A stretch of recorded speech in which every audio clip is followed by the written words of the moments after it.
this. Oh, yeah, you're on it. Hold on. We're still. Don't it's weird. Say what it is. Don't it's say the really name weird. of it. Yeah, I almost did. I forgot we were live now. But that's super weird and kind of creepy. Like Geiger-esque kind of like it's disturbing. Very, very creepy. It's one of the links that Jerry put into the group chat. Yeah, it's one that's not safe. It's NSFW, YouTube, but it demonstrates like it's a technology demonstrator that's like it's pretty wild. Let's just say that adult content in the future isn't going to require any like actual anybody. That's weird. Well, but I think that's a good thing. Oh crap! Do we not got audio in here? Here, say something, guys. I see something. Hello. Hello. What? Hello. What's going on? Why OBS are you Ninja trying to working. censor our message, Jerry? Yeah. I don't know if they can hear You me. don't want us to know. Hold on. You I do gotta not open up want my the people to dashboard. know. I apologize in advance if I start coughing up a lung. Yeah, why do you sound like you have AIDS? Like, what's going on, brother? Did you watch Philadelphia too many times? No, I'm just kidding. It's just the COVID. I'm just back with the vid. Is this number 2, right? That you've had it? Number 2. God dang, man. Not fair. I don't know. I feel like I'm gonna like, do this again. Oh, I'm like an asthma sponge. I feel like it's just I just suck it all in. Looks like chat says that we're good. Still completely We're good. clear. Okay. Because I can't get into the dashboard. It's doing that same thing it did last week, where it's like, oh, you're not you, and it won't let me in. I think it's because of the VPN. You're not you. Is it gonna ban you from YouTube? Probably.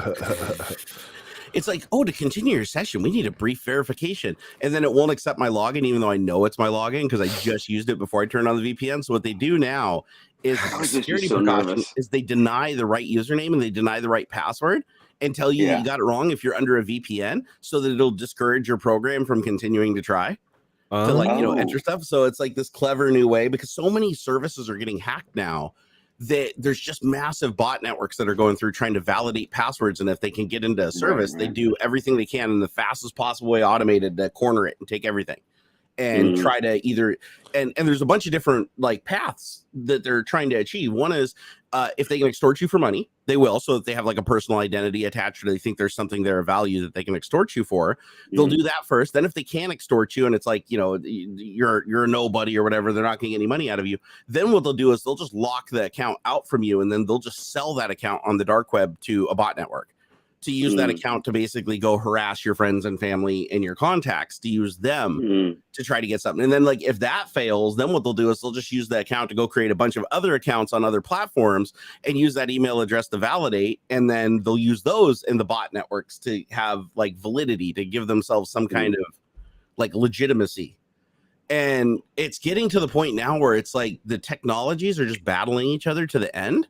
And I don't know what the end looks like, because it's a chess game where it's like chess computer A gets better than chess computer B. So then, chess computer B then upgrades its algorithm to beat chess computer A. And they just go back and forth. But it's getting to the point where before humans had to get involved and kind of push it to each next iteration. But now the computers are just doing it on their own. Well, it's so funny. It's the same thing with all those. I mean, it's really just like, it's the computer hackers versus the computer hackers on either side. Like, except they're now entirely automated now. In a big way. Yeah, I don't know. I'm not going to make any sense today. I apologize. I'm none of us are. Everybody. Yeah. You're not the only one that's sick either. So so check this out. I guess we're all getting old. So Ox over there basically said that he damn near had a heart attack and felt like he was going to die. Dude, bad stomach. You look a little pasty. It was crazy. Yeah. You look a little pasty today. It might just be because I'm a little overexposed. Handsome as ever, but slightly pasty. No, you're just old and pasty. Oh, whoa, you're glowing. I can see your soul. Just let your soul glow. I just watched that. Was it Coming to America? That's hilarious. Oh God. Yeah. And then, definitely in the 80s, you got away with some different humor. That's for sure. You definitely did. Could you imagine? I showed it to Baz, and he was horrified. Like, what if they tried to make Blazing Saddles today? Like, what would that look like? Oh, no way. No way. Like I watched Blazing. This is the weird thing. So the first time I ever watched Blazing Saddles, I thought, oh my god, this is hilarious. Like this is the funniest movie ever. Now because of just the way culture's going and the cultural shift and everything, it's actually even conditioned me to where I watch that movie now and cringe a little bit. But I still love it. It's still a brilliant movie. And the funny thing is, people that hate it don't watch it, because when you watch it, you realize it's making fun of those bad things. That's the whole point of it, is it's calling it out and showing how stupid it is. It's like when people bring up Robert Downey Jr. in Tropic Thunder, which we also with the blackface, right? And they're like, oh, dude, we need to get this whole. That's so horrible. And it's like, you guys, you're totally missing the context. Like that was the point was. The satire of it was that like how silly and ridiculous it would be to have a white person playing a black guy in a movie. Like that was the point such a of the ridiculousness. White guy too. Such a privileged movie star white guy too. And people like they just take it super out of context. Like it's like you didn't even watch the movie. You're just seeing this one or these a couple images or whatever from it. And it's like, oh, that's so bad. It's a little sad that you couldn't do it now, even if you were trying to make the same kind of a point. I mean, you know, I guess I say that maybe you could do it. I feel like you could. It just wouldn't be like filmmaker, like maybe Peel could do it or something. Maybe someone could do it, as long as it's from the from a perspective that isn't white and privileged. Sure. Yeah.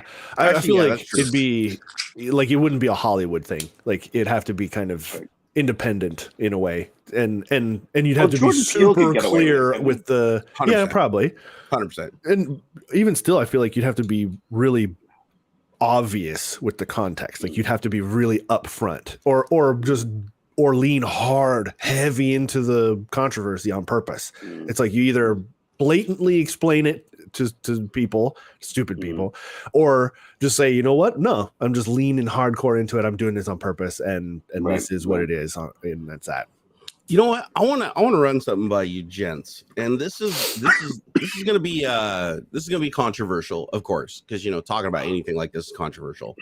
But I kind of feel like we're heading in a weird direction where people are literally gonna feel like they're exposed like a nerve if they just happen to belong to the group that can't be racist, can't do anything like that. Like basically, if you are just a cis white fit, not fat, high IQ white male, you are literally gonna have no shields. Like you're just a ship bumming around through space that literally like a piece of debris can just fly over and just knock you out of orbit.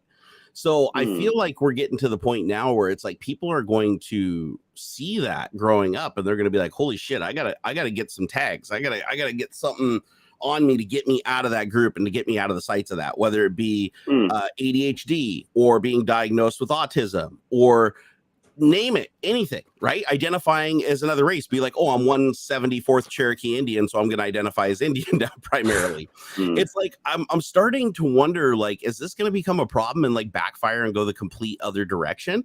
Like instead of like fixing it and trying to bring equality to everybody, all we're doing is kind of like Lord of the Flies passing around the conch or whatever of like who drew the short straw is like the people that get attacked the most. And now it's going to be the other way around, where it's like, now let's attack the people that were the attackers. Like let's. But doesn't it just feel like? I mean, speaking as that cis old white guy. I mean, really, I don't know what cis means. I should be careful using terms like that. But I mean, if I was fat, if I wasn't fat and had ADHD, I'd be screwed, man. Like I wouldn't be able to. I'm literally the problem.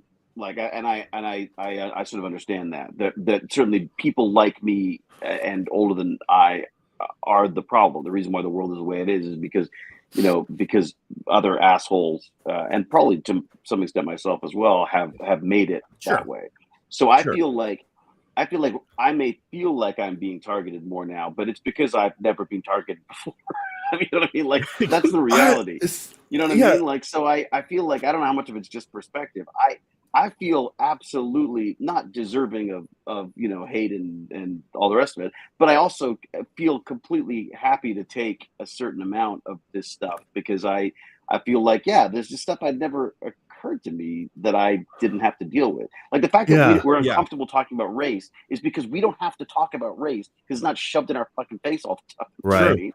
True. So, and I think that's the difference there. But yeah, there is a backlash for sure. Absolutely, there's a backlash. What scares me about it though is like I've experienced this like firsthand, like over the last year, and it's like I have been told that me being accused of sexual assault and how that ruined my life and almost killed me, that I should feel sympathetic towards the person who lied to get me to lose everything and to hurt my life and everything for their own financial gain.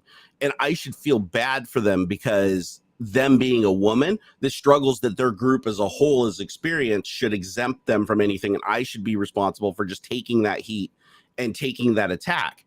And I cannot get behind that. Like, I'm like, okay, because that was a traumatic part of my life. That's to me, that's like right up there with expecting, you know, any abuse victim of whatever flavor you want to forgive and like and be like understanding of their attacker. Like, no, you are in no way obligated to. No, just I mean, that goes for anything, any sort of abuse. If your parents were fucking terrible to you and back in the day, like you are not obligated to forgive them, but for your own like health and like growth and stuff, it's a good idea to try and like let go and to understand it. Like, you don't have to forgive anybody. Like, you can be hateful. Like, I think that's okay. Like, you can, and it's no one else's place to tell you right or not. Right. I mean, in an ideal world, I would be amazing if we could all just go like, yeah, you know what? I totally get it. You needed the money. That's why you home invaded and stole all my stuff or whatever. I mean, I'd love to be that person. I'm just not that person. You know what I mean? Yeah. There's a difference between like understanding, like, yeah, I understand why you did this or what motivated you, but there's a difference, but I can't emotionally forgive you. Like, yeah, I get it. I could see where I might even make those same choices if I were to have followed the same path. But that doesn't mean I'm going to forgive you or like feel better about it or like not be angry and what, you know, whatever. Like that's outrageous. No way. I'm specifically talking about like where you can't have an opinion. Like you could literally I could be raped. Let's just say it's uncommon, but it could happen, right? I mean, depending on my mental state, where I'm at, the situation. Let's say I was raped, and the people are like, well, listen, yes, you technically can, but because so few of you are raped compared to every other group, because you are raped the least per capita, your individualism doesn't matter. You cannot be raped. Like, even though it happened, hey, we recognize, sure, that happened, but no, you cannot speak out against that because that's not the norm. Until it's the norm, you're not allowed to have a bad experience. The one that really got me a couple of weeks ago wasn't just the one where they just basically threw my sexual assault story out the window and they're like, hey, listen, we don't want to hear about your fucking sexual assault allegations or whatever. And I'm like, what the hell? And they're like, you're a man, you're a part of the fucking problem. And even if this did happen to you, you know, it's your responsibility to take it because women have been taking it for so long. You know, you should just gladly take that pressure off of them. And I'm like, wait a second. But isn't that an extreme? Isn't that like anything? Isn't that like an extremist opinion on this kind of stuff? I was shocked at how many people agreed with him and like liked him up and shit. And I was like, holy crap. Like the other one was the Naomi thing, the whole thing going on with that whole real sexy cyborg thing. Oh, sure. Where she accused Linus Sebastian. Okay, so Linus from Linus Tech Tips was accused of sexual improprieties towards another Chinese female live streamer, because he didn't have a meeting with her like in 2018 when he was in Shenzhen, and she didn't like that. He didn't want to, you know, the conditions of the meeting or whatever, that they were going to meet up. She denied it and she said, okay, that's cool. And they were both fine with it. And he even sent her everything that she wanted to get on a platform. He had a platform called Floatplane. It's like a competitor to YouTube. Or more like Patreon, if you think about it. It's a little bit more like Patreon. Yeah, a little bit more like Patreon. Is that Linus's one? Is that Linus's? Yeah, I'm talking about Linus. So she accused Linus of saying that he was going to force her to, you know, perform oral in exchange for a contract on a service, which was completely a lie. And luckily Linus had all the receipts from 2018, because this is years ago, right? Yeah, all the receipts that showed that she was lying. She knew she was lying when she said, and then she doubled down and just kept saying I think so when I looked at those text messages, like because he posted the screenshots, right, I seriously think there was one horrendously misunderstood line that and it blew way out of proportion. But even when he pointed it out to her, she doubled down and kept going. Right. That's the thing. So that ruins any alibi. Well, when Naomi goes. I mean, she is I mean, she's all it was crazy. Well, put it this way, I considered her a friend. I considered her a yeah. friend. I wrote her off, said I will never talk to her again in my entire adult life. Yep. It was nuts. I don't know why. I don't know anything about this. Jesus. It does really seem. I don't like getting into that kind of stuff because it doesn't. It's not my world, right? But when I did scrub over that I don't stuff, know what. Yeah, it looks like it was one horrible. I do. Yeah, I think it was one horrible misunderstanding of one. Like one sentence was just taken out of, and whether it was like a language barrier thing or whatever, like I don't know. It wasn't. I don't know, but it seemed like one sentence was taken way out of context, and like you said, you just doubled down on it and would not listen to, like, because like it was like I don't remember exactly the specific wording, but it was like a turn of phrase where and then she took it to mean like he wanted her to like go down on him. And it's like, whoa, that's not that isn't how I was reading that message at all. And I think it just, but it was multiple things though. It wasn't just that. It was the fact that he already gave her the contract. She never filled it out and sent it back to them because I don't know about she couldn't figure out how to use her email. So this whole thing that she just pulled out of thin air and started attacking line is because, and the only reason was he was trending. He was trending over the backpack thing. So she waits. This one thing I've noticed. I went back and looked. She waits for somebody to trend that has a lot of clout. And as soon as they're trending and have a lot of clout, she tries to attach to them in some way, like some kind of drama and attach to them to try to bring it around and try to bring her more followers. But I mean, not to defend because I don't know enough about sure, no, it's obviously fair. This is going to be, but I've always felt that Naomi is kind of, she's kind of a social media hacker. Like, I feel like, like she's always played with that kind of stuff, always. Yeah, she's also hugely manipulative. I think so, but as I think a lot of smart marketing people are. I mean, that's yeah. No. I mean, like she's a really smart woman. But again, I feel like this is another example of our perspectives are entirely created by our past, by what we've been through. Sure. If she is constantly trying to be taken seriously as a maker, and people are constantly like, copping a feel or saying like, hey, do you want to? No, I was just kidding. Like the classic male. If she's been bumping up against that her entire career, then of course she's going to misinterpret every freaking thing every guy says to her. Yeah, I'm not making excuses for her, but I feel like in the same way, like, look, Jerry, the way you're like, your response to stuff is obviously visceral because you're like, no, I've been accused of this. This is wrong. Your anger towards it is going to be completely different. I'll give you a weird example the other day. My kid was watching videos about kids trolling pedophiles online where they go on. I used to do that. Well, and I said, having had some experience with pedophiles in my past as a kid, I said, this is not something you want to draw. You do not want to get drawn into this. Because my fear was that these guys are called predators because that's what they do. They're good at this stuff. Yeah. And kids think they're smarter than grown-ups. They're not always. It just takes one of them to not be. Or one of your friends to give something away or doing it. So again, not that Baz was going to do this or anything, but the idea was he was watching videos that were, and I just wanted to make sure, of course, as a parent, I'm like, oh yeah, here I go. I just did a freaking lecture. My son's rolling his eyes. But my anger and my perspective is entirely motivated by the fact that, I had an amorous priest when I was 13 years old. You know what I mean? So, I think that we have to. That's funny you mention it that way. Because like it does feed into everything. I just recently with my intern, the younger, my younger kid, caught her doing stuff she ought not to be doing.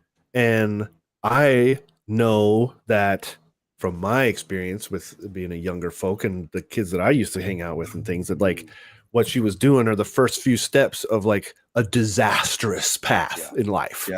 And same kind of feeling. I'm like, oh, here I am. Here's my dad's voice coming out of my fucking mouth. And I can feel it. I can feel it from her. Like she's not taking the punishment serious, not thinking like we're the grown-ups now. But I'm like, I'll take you. I will take you down that freaking road where a buddy of mine was stabbed trying to break up a fight. And then what happened to the rest of those fucking degenerates who were crashing in that trap house? And where are they at now? half of them are either dead or homeless, or like, I'm like, is this you can sit and squat in this living room where I send a bunch of burnouts and destroy their lives. You can hang out here for an afternoon, and it'll really, I hope it would really freaking sink in. But like, I'm like, how do I get you to understand that my experience, I know how this starts. I know where this can go. And that's the problem, is you can't. Because I think, and we're the same way. My father would send me medical articles about how people die in motorcycle accidents when I drove a motorcycle. And I thought, oh my God, Dad, like, get off your high horse. Now, as a parent, or even just as an older guy who realizes that he's fallible, you go, yeah, they're freaking death traps. I mean, you got to be careful with this stuff, but they're or fun, don't drive them. You know what I mean? So I love them. There's motorcycles. Closest you're going to get to flying like Superman. Yeah. The thing it's fantastic. But again, it comes with, again, what your experience is. Yeah. My father was in an emergency ward watching people come in. It's like me. I had to learn a lot of mistakes by doing it myself, because I'm a very visual learner, right? Like I have to experience something like firsthand to really commit it. Exactly. Like, oh, fire burns. Oh, this burns. Oh, this burns. Okay, I've been burned 20 times. I probably should like get it through my thick skull now. But there's some things you just can't afford to take that risk with. Yeah. And I feel like it's really difficult, like when you barely make it through something and you're like, odds are I should have died. And then you pass that information on to somebody else to save them. And it's like, and then they still have that mentality of, oh, well, it's going to be different with me somehow. And then you're like, oh man, they have to go through the trial by fire and there's nothing I can do about it. And it makes you just feel defenseless. It's so true. And I could even, like my parents' voices would be in my head when I did things that I knew were things that they wouldn't want you to do. Yeah. And it didn't stop me from doing it. It just, when it went wrong, I went, oh. Yeah. You know what I mean? Yeah, they were right. Like, we've got this collective knowledge of the human race available to everybody. And no one fucking uses it. It's like history. We just ignore it. We just do the same thing over and over and over again. We support these dictators who are for the time being wonderful, are really useful to us as America, and then we go, oh my God, they're all armed. It was like, we armed them. It's like we just keep making these historical mistakes over and over again. It's the very definition of insanity, and yet we are an insane species that makes the same stupid mistakes over and over again. Yeah. I just wish that we could do something without like we're like a pendulum. We just swing back and forth endlessly to overcompensate. That was scary. But I feel like the constant swing to overcompensation ends up just putting us into the same issue over and over again. And you'd think we'd learn like from history. Like, you're supposed to learn from history so you don't repeat the mistakes. But I feel like all we're doing is like moving the mistakes around, and they're the same mistakes, just some parameters have changed. Yeah. That's like history though. That's all of everything. Let's circle back really quick. I want to go back to like what I started the conversation with, a really uncomfortable topic of like how my accusations of sexual misconduct, like that almost ruined my life or whatever, that I should just, because I'm a white man specifically, I should just drop that. And even though it almost killed me and almost made my son not exist, I should let that go. But there's another side of it. So I get it. Okay. I understand in the heat of the moment, people get mad, and it was a bunch of people. And I was like, okay, fine. I will just duck out. I just gracefully just ducked out. I was like, okay, well, pick your battles. But then I noticed after another stream I did, I said back to Naomi, I said that she's incredibly racist towards white men. Like, I've noticed this on her stream on Twitter. She always talks about like how, the Asian men are trying to get her in bed. And she says everybody wants to sleep with her. Like, if you look at her Twitter, a million messages. They want to sleep with me. They want to sleep with me. They just want to get my pants. They want to get my pants. They want to do this. But she specifically calls out like 100 times, like, white men are a problem. And I'm like, but that's 95% of your demographic that you specifically reach out to. And number two, I called this out and said, okay, well, she's racist for this because she is specifically being racist. You can't be racist. You can't be racist towards white people. You can't be racist towards white people. So now I get that a lot. I get that a lot from people whenever I bring up the concept that everybody can be racist to everybody. Like, it is like literally black people sold their own people to other people. European countries sold their own white people to other people. Irish stuff. Yeah. Well, racism racism isn't exclusively white. It is not just we're better at it. Yeah, exactly. So, but here's the thing, and again, it's a numbers game. It's like there's definitely more of us. Therefore, when you look at like percentage wise, it's still bad. But it's it's settler culture. It's colonialism. It's exactly. It's why there's such a weird, different response to the queen dying. You got some people going like, "Ding dong, the witch is dead," and the other people going like, "Oh, poor she was." I didn't believe that. That's a weird thing too. It's like, man, how is that even still a thing? Like what? The monarchy don't even start. Yeah. Like, that might be a topic for another stream or something. But like, I genuinely like, I get it. It's mostly like a tourist attraction. Like the royal family is expensive, essentially useless, other than for tourism. I guess like they don't have any official capacity, right? Like the queen wasn't signing off on proclamations from Parliament or anything, right? Well, they have unlimited power. They just don't use it. And talk about creepy inbred weirdness. I mean, I don't know why like I don't understand why the British put up with it. No, neither do I. I'm surprised. It doesn't make any sense to me. Well, like it should have ended. It should have just ended with.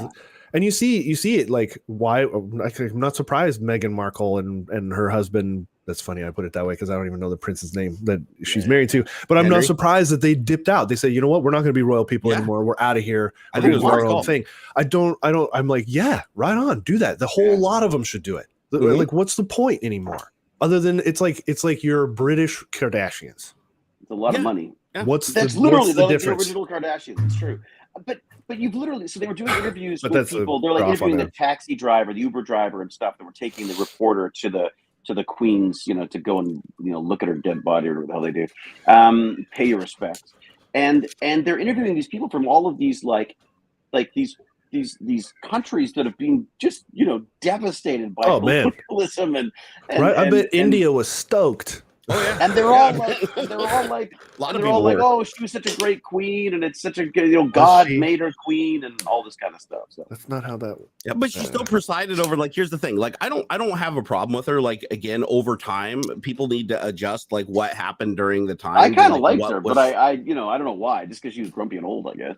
She was just, I don't know. She was a little bit different than what you'd expect a royal to be, but she was still like racist as shit. The whole family was. It's like she still comes from a family like pure breeding, pure bloodline. That's it. Mentality. Are they though? I thought the true heirs to the crown were Arthur and like all the rest of them are just squatters. When's Arthur coming back with Excalibur? It doesn't even matter. It's literally all about. It's literally about who's related to who, and it just seems like how can you not be racist? The one true king. When you're literally trying to put the right families together. Or no, isn't it Hellboy? Isn't Hellboy the one true king of England now? Isn't that how that works? Because he's like, he's got like Morrigan's blood in there or something. I don't know. I'm just messing around. Wait, the guy that has the big gun and the horns? Yeah, it was. I'm joking. Awesome. There was a comic there was line of where he takes up Excalibur and stuff, and he's the one true king. But it's crazy, man. I don't know. It's crazy. I just always worry about anything that involves like, oh, we used to be so great. You know what I mean? Like it's always like a little tempered by what exactly that means. It's the greatness of England the way it used to be. I mean, what? Yeah.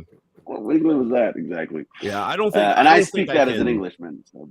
I don't know how the hell I'm gonna be able to like. Maybe this is a better topic like for my Twitch channel, like as far as the reverse racism stuff, because that's something that's really been bugging me. I don't think there's it's a hard thing for people to talk about. Like I can talk about it myself. I can burn myself down. But it's definitely an uncomfortable subject because the whole reason why I wanted to talk about it is because I got a message from a patron, longtime supporter on Patreon, and they sent me a huge message about me specifically calling out Naomi specifically for being racist towards white men, like specifically putting them all in one bucket and saying that they all want to have sex with her, they all want to do this, and she keeps saying all. It's not all. Yeah. It's not all. There's gay men that want nothing to do with her. There's like me. I don't find her attractive in any way, shape, or form. I'm not big on the whole like modify your body as much as you want, but that's not what I like. That's not my personal thing, right? It's hers, not mine. But the fact that she just puts that on everybody, but she can do that And then if you call it out, you're immediately now, oh, you're just another white man, you know, keeping her down. And I'm like, but wait a second here. I got a huge write up from this patron, and to their credit, I gave them a 20-page response as to why I think that it's important to call people out for racism and not give anybody quarter to run to make racism okay. And because she was like, well, you can't say that because you're a white man and white men can't have racism against them. So you're basically being racist by saying that she was racist against white. And I'm like, okay, wait a second. Let me explain that. I went through like 20 pages and I said, if you allow somebody to do something to another group of people that they are powerless to do anything about, and they're not allowed to defend themselves, what does that sound like to you? I mean, it's back to slavery again. You are literally doing the exact same thing to that group. If you take a group and you put them all in a bucket and say nobody can, well, you gotta be careful with that. Bucket. You gotta be careful with that, because that's, I mean, again, that's one of those things where you go like, I just don't think you'll feel like you can compare any of these situations to anything, if that makes sense. Like I feel like, no, as individuals I can. As individuals, I can. As a group, no. I 100% agree on the group. I 100% agree on the group. But here's the problem with me is I was raised up in an area where, you know, when I was a kid, I was abused horribly. I grew up super poor. I got expelled from 3 schools because I was getting beat up and they couldn't stop the people who were beating me up. I had a rough childhood, right? But everybody says that, oh, you need to accept that you were a part of a rich culture and that you had all these benefits. When I didn't get my education, I didn't get a good job. Like, it was just pure dumb luck that I happened to get into computers at a young age, right? When nobody was, because they were just video games to everybody. And that ended up giving me a small window of opportunity that I actually was able to exploit. Otherwise, I would have spent my entire life just doing drywall under the table, you know, and being abused by the man. But the thing is I just don't like that because I just happen to be, a good thing I'm obese, because if I wasn't, I'd be totally screwed. That because I'm a black male, I cannot be abused. I cannot be accused of sexual assault. I can't be driven to suicide. I am hardened and I have absolute control when I have literally no control, and everything's being taken away from me systematically. I just don't like the fact that I have to get put in the bucket with everybody else. It just drives me nuts. That's what you get given. I mean, I think so much of this comes down to what you take from it, right? I mean, true. The reality is that people can make generalizations about it being, they talk about privilege and stuff, but privilege, I understand. Like, I get privilege. Like, I know I'm a part of a privileged group. Like, I'm not denying privilege. But again, privilege doesn't mean you had it easy. It doesn't mean you didn't suffer. There's no, it doesn't mean you're rich. I mean, in a sort of financial way or anything. It doesn't mean that you. I think everyone has to understand that in their lives they have different advantages and disadvantages. And it's perspective, potential perspective. Because, like, okay, look, and I think that's where people tend to, like, I don't know. It's like a weird this weird like game of who has it worse. What am I hearing? Like, sounds like Darth Vader. That was weird. Am I breathing? No. I heard. It went away as soon as you stopped talking. That was bizarre. No. Okay, keep going. Sorry about that. Well, I think it's like perspective, right? So, like, just because, like, somebody grew up super rich, right? Had everything given to them, doesn't mean that they didn't have their own, like you were saying, David, didn't have their own struggles. They didn't have their some things going on in their life that made their life hard. Like, maybe it's hard in a different way. Like, maybe that guy wasn't struggling to find a lunch every day, but but he was struggling to have his parents pay attention to him or feel loved and, accounted for and, like, as a person and things, but people tend to, like, well, you had it better than me in this way, so you can't complain about how, your life was in this other way. Yeah, because and that's not fair. Else off the table. Like, where's the compassion for all people? Like, I don't know how it might be for some, and I try not to take the generalizations personally. I know my story. I know how I am with people. I know the people around me respect me and things like that. So I don't take it when people are like, oh, all men are horrible people and this and that. I don't take it personal. I'm not one of those to pop up and say not all men, because duh. That's fucking. To me, it's implied. you know, in the generalization, it's implied.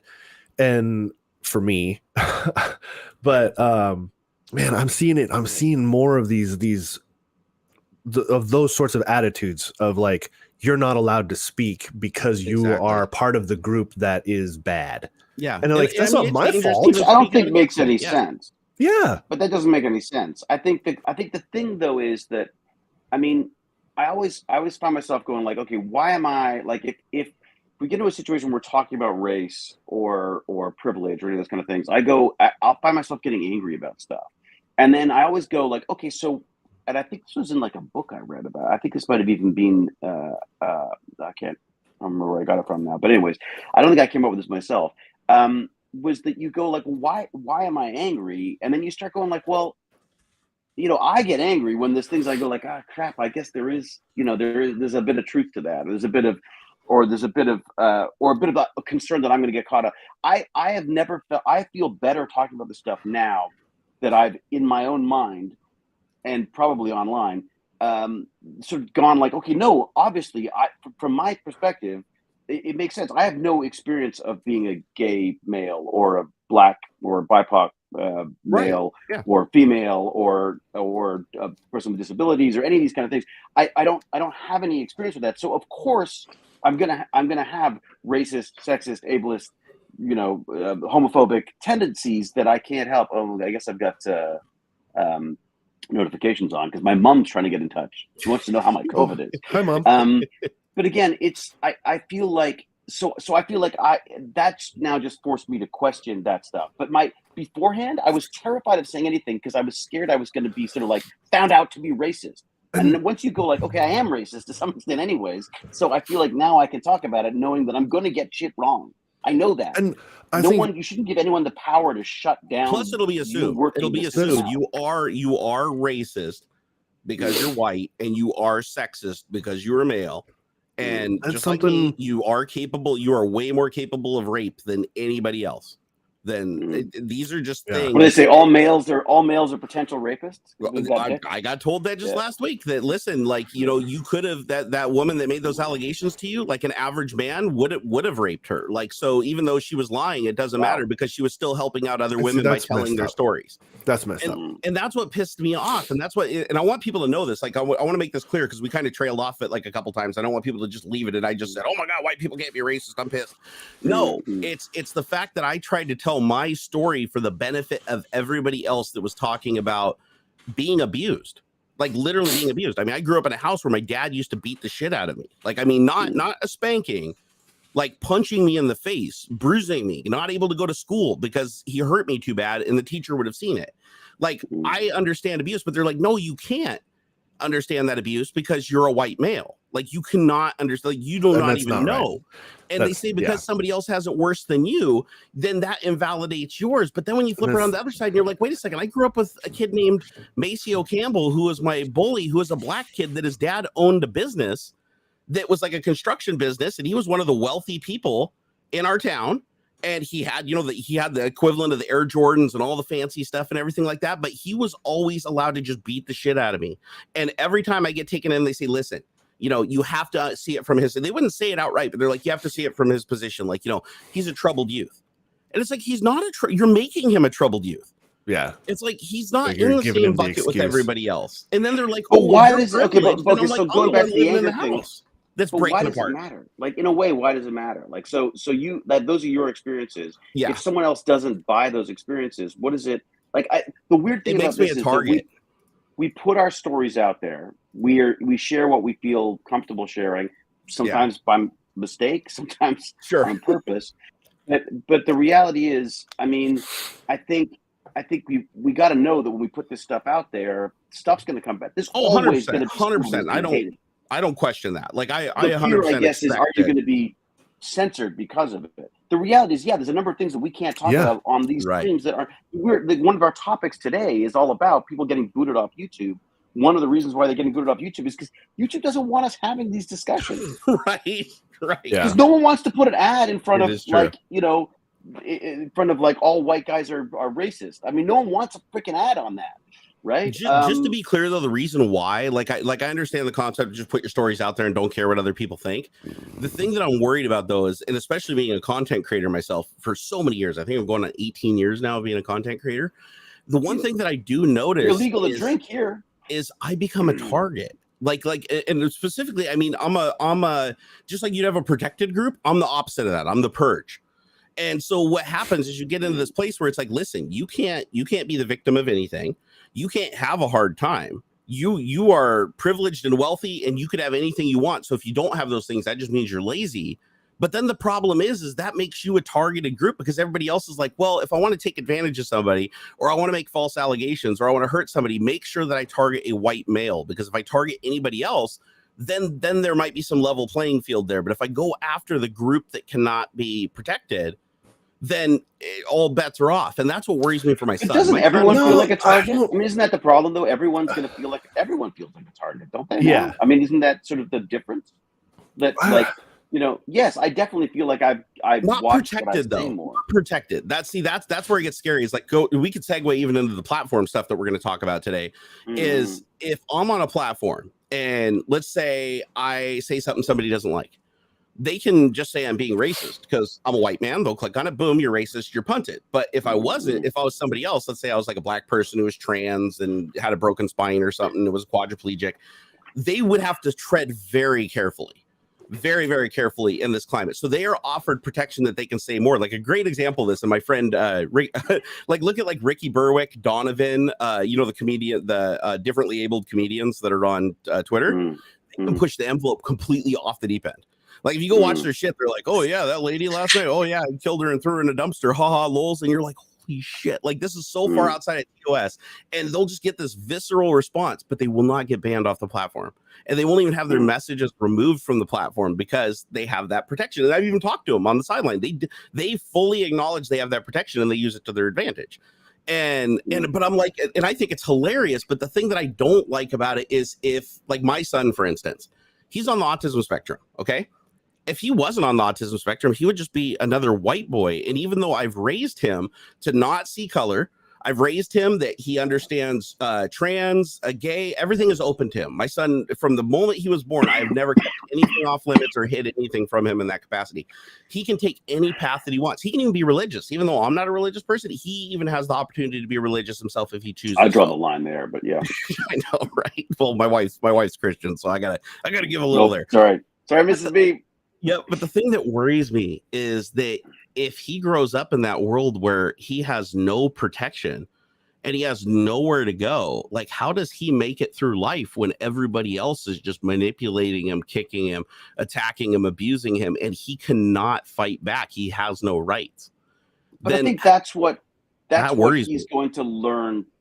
He's going to learn to survive in that world because that's what everyone does, right? I mean, we all learn to survive in whatever world we end up in, and some people, you know, it's different types of stresses and stuff.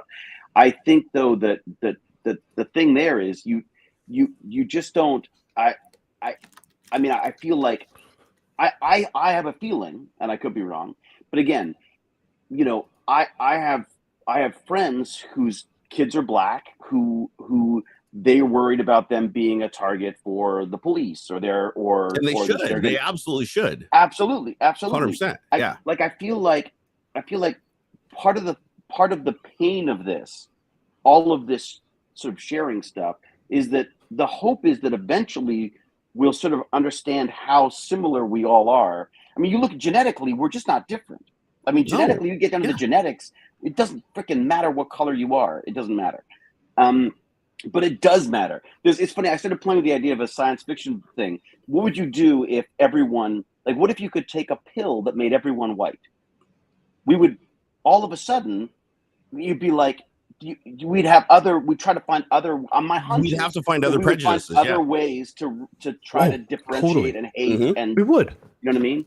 Or a pill that made everyone black or, you know, or whatever. I mean, you know, like I think we're just designed, and we have algorithms now in place that are designed to rile us up and to send us this shit, you know. But I agree. I'm not saying don't worry about your kid, but I think all you can do is give the kid the tools The world is going to be the world it is. He's got to figure it out. You know, and I feel like, you know, everyone's going to be battling their own shit and their own preconceived crap and their own, you know, forms of whether it be racism or sexism or autism. You know, I mean, there's, you know, like people thinking what people's feeling towards people with on the autism spectrum and stuff. Again, I'm not saying don't worry about it, but I know that I've got caught up going like, my kid, you know, my kid's being shut down in school for, you know, like you don't have an opinion on this. You're like, you know, how can you talk about racism? You're like a white privileged white kid. Right. You know, and he has been cowed by that in some places. But I also feel like now he's experienced it and he can figure out the right responses to that. Hopefully, if you give him the right tools. And then the other fear is that they're all going to go crazy incel and start. You know, that's the fear. With humans, we'll always perpetuate something to try to make ourselves better than other people. Oh, and if it's not race, if it's not sex, if it's not something, it'll be skills, it'll be intelligence. Remember the chrysalids? Awful. Remember that book, The Chrysalids? I haven't read that. Oh my God, it was just, we had to read it in school, and it's basically the idea was that if you were a mutant, you were dangerous and you were killed. So like our hero has like 6 toes, but has to hide it or whatever it is. And it's the whole idea of just trying to find things to distinguish you from someone else. It's going to be eye color. It's going to be hair color. You can always find out ways to hate people. It's just like the main line in The Watchmen, right? Like I love that. how is it how will we keep from hating ourselves or each other is by finding an external thing to hate. And so they pointed it at you know, Professor Adam or whatever the fucking name was. I can't remember. Dr. Manhattan. And that was the whole thread of it, right? Like we can't escape our own xenophobia, our own internal like hatred of the other. And so the only way for us to collectively like, you know, work together is for there to be some external other for us to hate, to direct our hate toward something that is bigger. For a little while it was COVID, but then that didn't work for long. Yeah, and it's crazy. I still hate COVID. It's part of the human mind. It's genetic as a means to improve survival, which is way back. Right, but that doesn't mean we can't overcome it. Easy, Sparky. We overcome so much stuff with intellect over instinct. We can do it with this. We're like, it's like being stoked in us. I don't know. It's weird. It's weird. It's like clergy, right? Clergy. It's like, it doesn't matter how many kids they molest. It's like, you're always going to have a group of people that are like, well, they didn't do it. Like, I have faith they didn't do it. Like, all the proof shows that they did it. All the kids are saying they're doing it. Like, their stories are corroborating everything, but I have faith. I'm just going to pull out of my ass that I have faith that they didn't do it because God wouldn't create somebody who would do such. Yeah, look at the Roman Catholic Church, for God's sake. I mean, I have people in the Roman Catholic Church who I love and respect, but at the same time, you go like, as an organization, holy crap, you know? Yeah. I mean, the damage it's done is it better than the good that it's done? I don't know. Yeah, but see, my point going into this, I wish that we would stop doing the thing where it's like, the Catholic Church has done a lot of horrible, terrible things. Most religions have. Like, I mean, organized religion is literally for you could say it's a form of racism because or elitism, right? It's like the whole point of religion is to create a hierarchy where you take advantage of the lower class to feed the upper class, and you build numbers as big as possible so you can steamroll and absorb the guys next to you, right? I mean, that's what the whole organization is for. But the thing is you can't look at everybody in that religion and say that they're bad. Like, just because 60% of the pastors or whatever diddled kids, you can't say that there isn't 40% that actually believed and lived by those rules.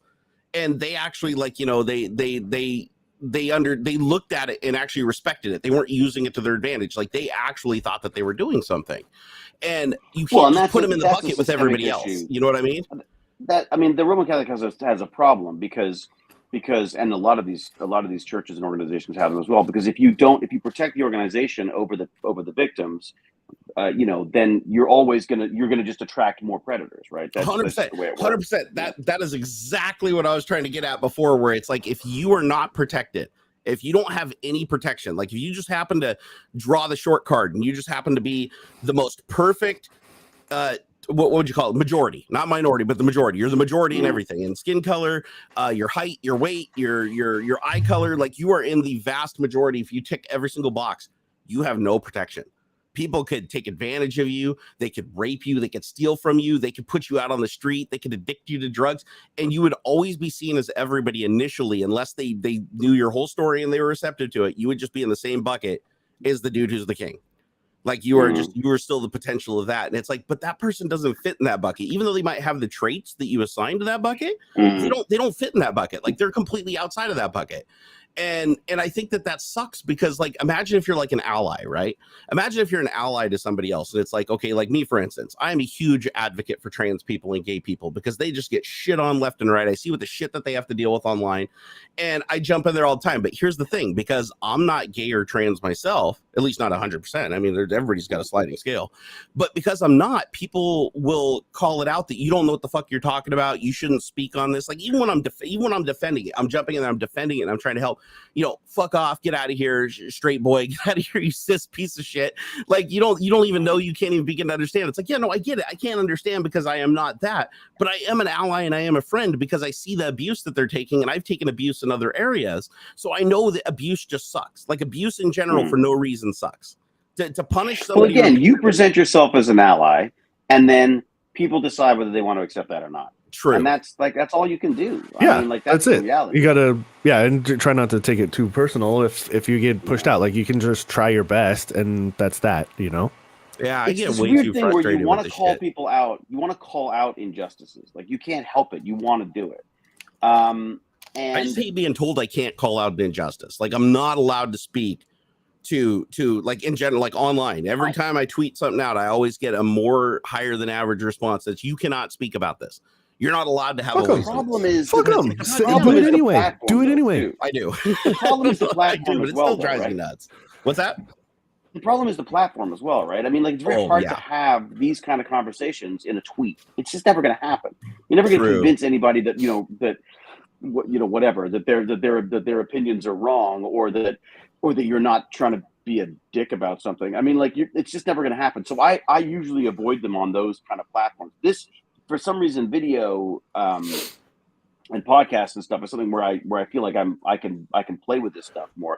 But I'll throw one more story at you, which is from this book. So you want to talk about race, which I found both angering, frustrating, and also incredibly interesting and helpful. But one of the things that she talks about is like, let's say you're walking down the street and every day someone just gives you a shoulder. Every freaking day. Everywhere you go, any chance they get, just get a little shoulder, right? Yep. And then a mom in a hurry trying to get home to her sick kid shoulders her as she's goes by, and our author freaks out on her. And then everyone goes like, what the hell? Why you pick on this poor woman who's just trying to get home to her kid?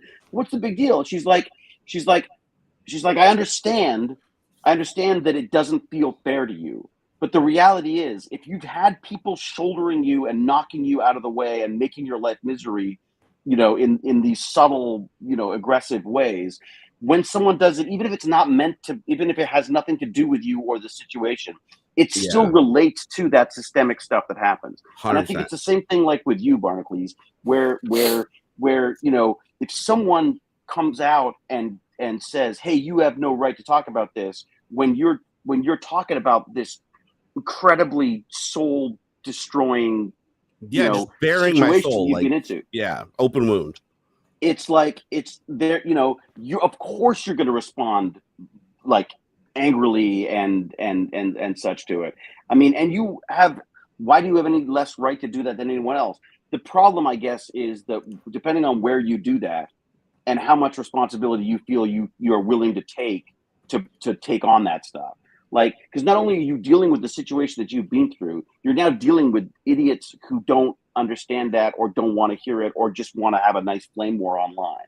And I think you just got to protect yourself, I think, as well. I mean, that's all. Yeah, a lot of it just comes, that's why I'm in therapy, right? Therapy is a great way to have like an offline, powwow with somebody who can help you dig through that stuff and understand it. Yeah, as long as you're not doing your therapy online, I think you're okay. Yeah. Yeah, just don't go to, not the therapy that you pay $5.95 a minute. For sure. I guess what it comes down to is like inclusion. Inclusion is probably where it bugs me the most, is when you can empathize with a group because you had a similar experience or even the same exact experience, and you go in there and you're immediately just told because of how you look, just from one picture, they can look at you and say, you're not allowed to have that experience. That's our experience.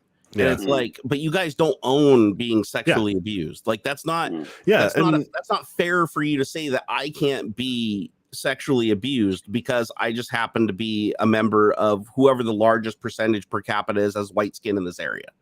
And it doesn't even have to do, that's the thing, it doesn't even have anything to do with that. It's like being sexually assaulted as being overpowered, right? And somebody using a lie, even in the case of allegations, to destroy you and take your life away from you and take away everything that you've worked for. And it's like you are literally just sympathizing with somebody. You come in, it's like somebody had this happen to them, and you're like, no, that sucks. This shouldn't happen. It's a terrible, terrible thing. And then that person will reply back, be like, shut the fuck up. You don't know what you're talking about. Like, you're white. You wouldn't know what this is like. And it's like, but you talked about having fake sexual assault allegations. And I'm saying, yeah, I had that happen to me. Like, it sucks. I'm 100% trying to like help you boost that message. It's like, oh, fuck you. The way you look. Nope. Fuck you. Yeah. Like, you don't get to be in my group and have my experience. Yeah. I do feel like that's ignoring it. It is a very vocal minority though. Like I have seen it in other places. Like as an example, there's a TikTok creator that I follow who is very much men, I hate to say it this way, not men's rights activists like that. It's he talks about like you know, the struggles that dudes go through sometimes, like the suicide stuff, or like feeling like there's nobody there to talk to, feeling like you can't cry, can't get your emotions out. Yeah, like literally tries to create a safe space for men to like talk about stuff. And his main channel got mass reported. Like 80 of his videos got reported in the span of like 4 hours or something. Got his account locked because of it.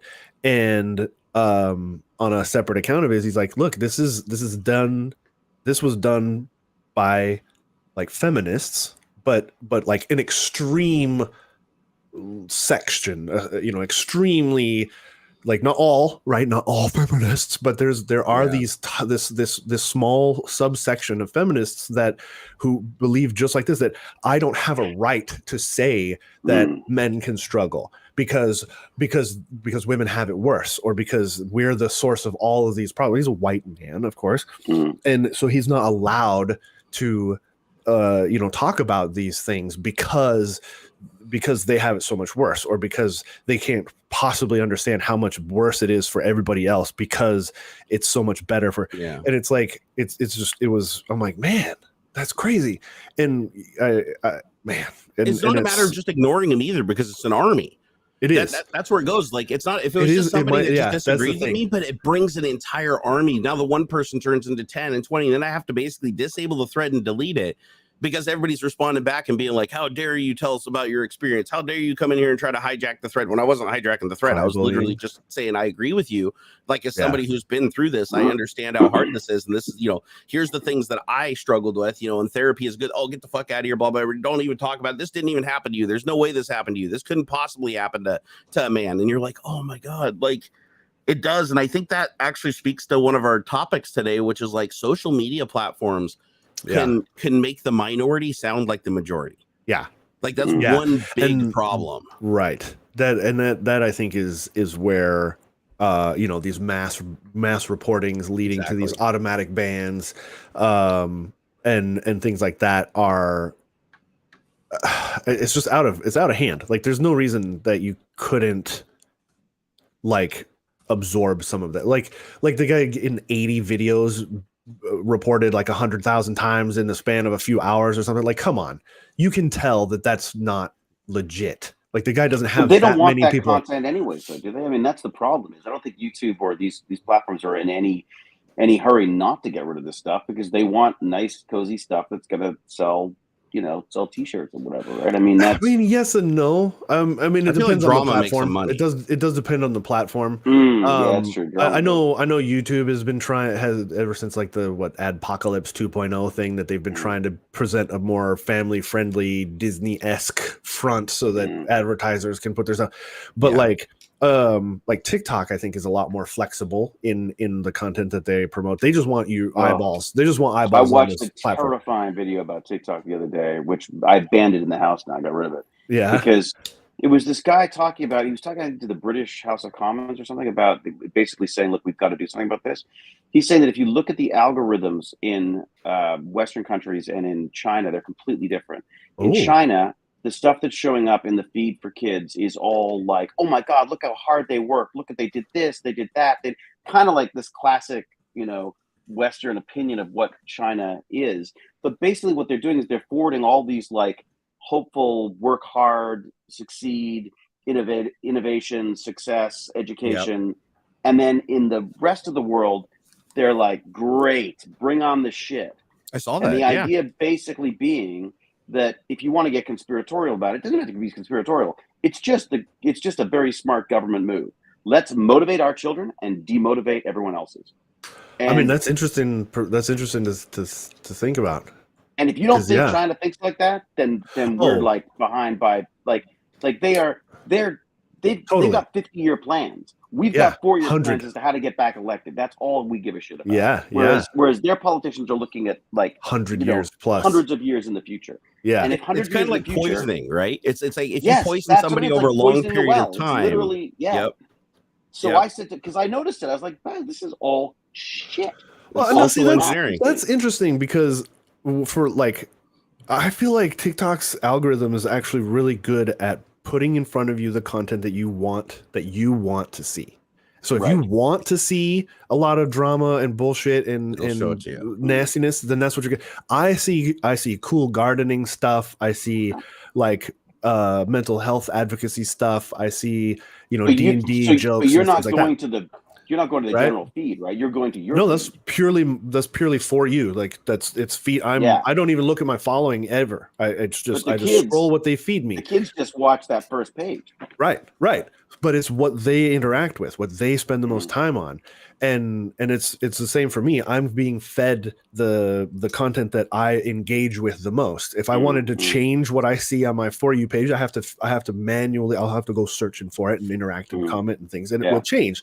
And so it behooves us, just as it was 20 years ago with what movies and TV and music our parents let us listen to, it behooves us to help guide our children to consume the appropriate content, to manipulate the algorithms for their own sake, so that they're not being manipulated by them, so that it's not just a bunch of vapid nonsense. But I thought it was interesting that in China they were doing that for them. Right. Like that basically they were pushing them in that direction already. Yeah. Like if there was an app, if there was a TikTok-like app that was pushing out content to inspire and to motivate people and kids into action, into making a difference, fantastic. But that's not what's happening though, and that's my concern. No, it's a new propaganda war. It's just like leaflets getting dropped back in the day. It's just now it's packaged in this shiny social media page that they're working with Russia now, so you don't think the messages are going to start going pro-Russia on this shit? 100% they will. Like it's going to be their new. It's going to be Russia's new propaganda machine, right? I mean, like here's a good example. So on TikTok, every time I log into TikTok, even today, it's gotten a little bit better. But for the longest time, you log into TikTok, and if you just scroll lives, like the TikTok lives, you'll see like maybe 1 out of 10 is the same thing. That's like, oh, help me! I in Ukraine, help me, please help me. I see them constantly. I report probably 100 of them a week. I've never seen anything like that on TikTok. That blows my mind, dude. Because I put a poll on Twitter and it was 90% of people that saw those. It's crazy.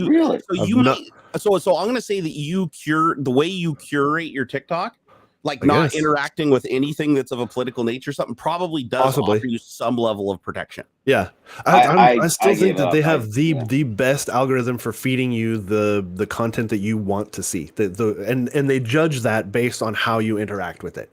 And it's able to do that because the content is so fast. It's so bite-sized that it can make these micro adjustments and figure out exactly what it is that you maybe not necessarily want to see most, but the stuff that is going to keep you locked in most. Car crashes that are going to be. But this is the genius of it. Right? I wonder then, what does that say about your media consumption, Jerry. If that's 90% of people, because I ran a poll. So well, 90% of the people that follow you and interact with your content. Well, no, including again, people that these are statistics, Trump right? supporters and everything. But Ox, right. You're actively feeding your feed, though, right? You're actively putting stuff in there that you want to see. No, I just a whole lot. TikTok. No, I created a brand new account and I scrolled through it, and it's please help me, Ukraine, please. Really? That's yeah. What does it say about me that when I started mine, it was just basically all people bouncing around in bikinis and things? I'll tell you what. I'm an old white man. Initially, because they're right. They're going to just base it off of whatever demographic stuff they can gather from you. But it will adjust. Now it's all hacked. Now it's all like all little hacks and like life hacks and Legos and things. Right? Yeah. And it has everything to do with how you engage with the content.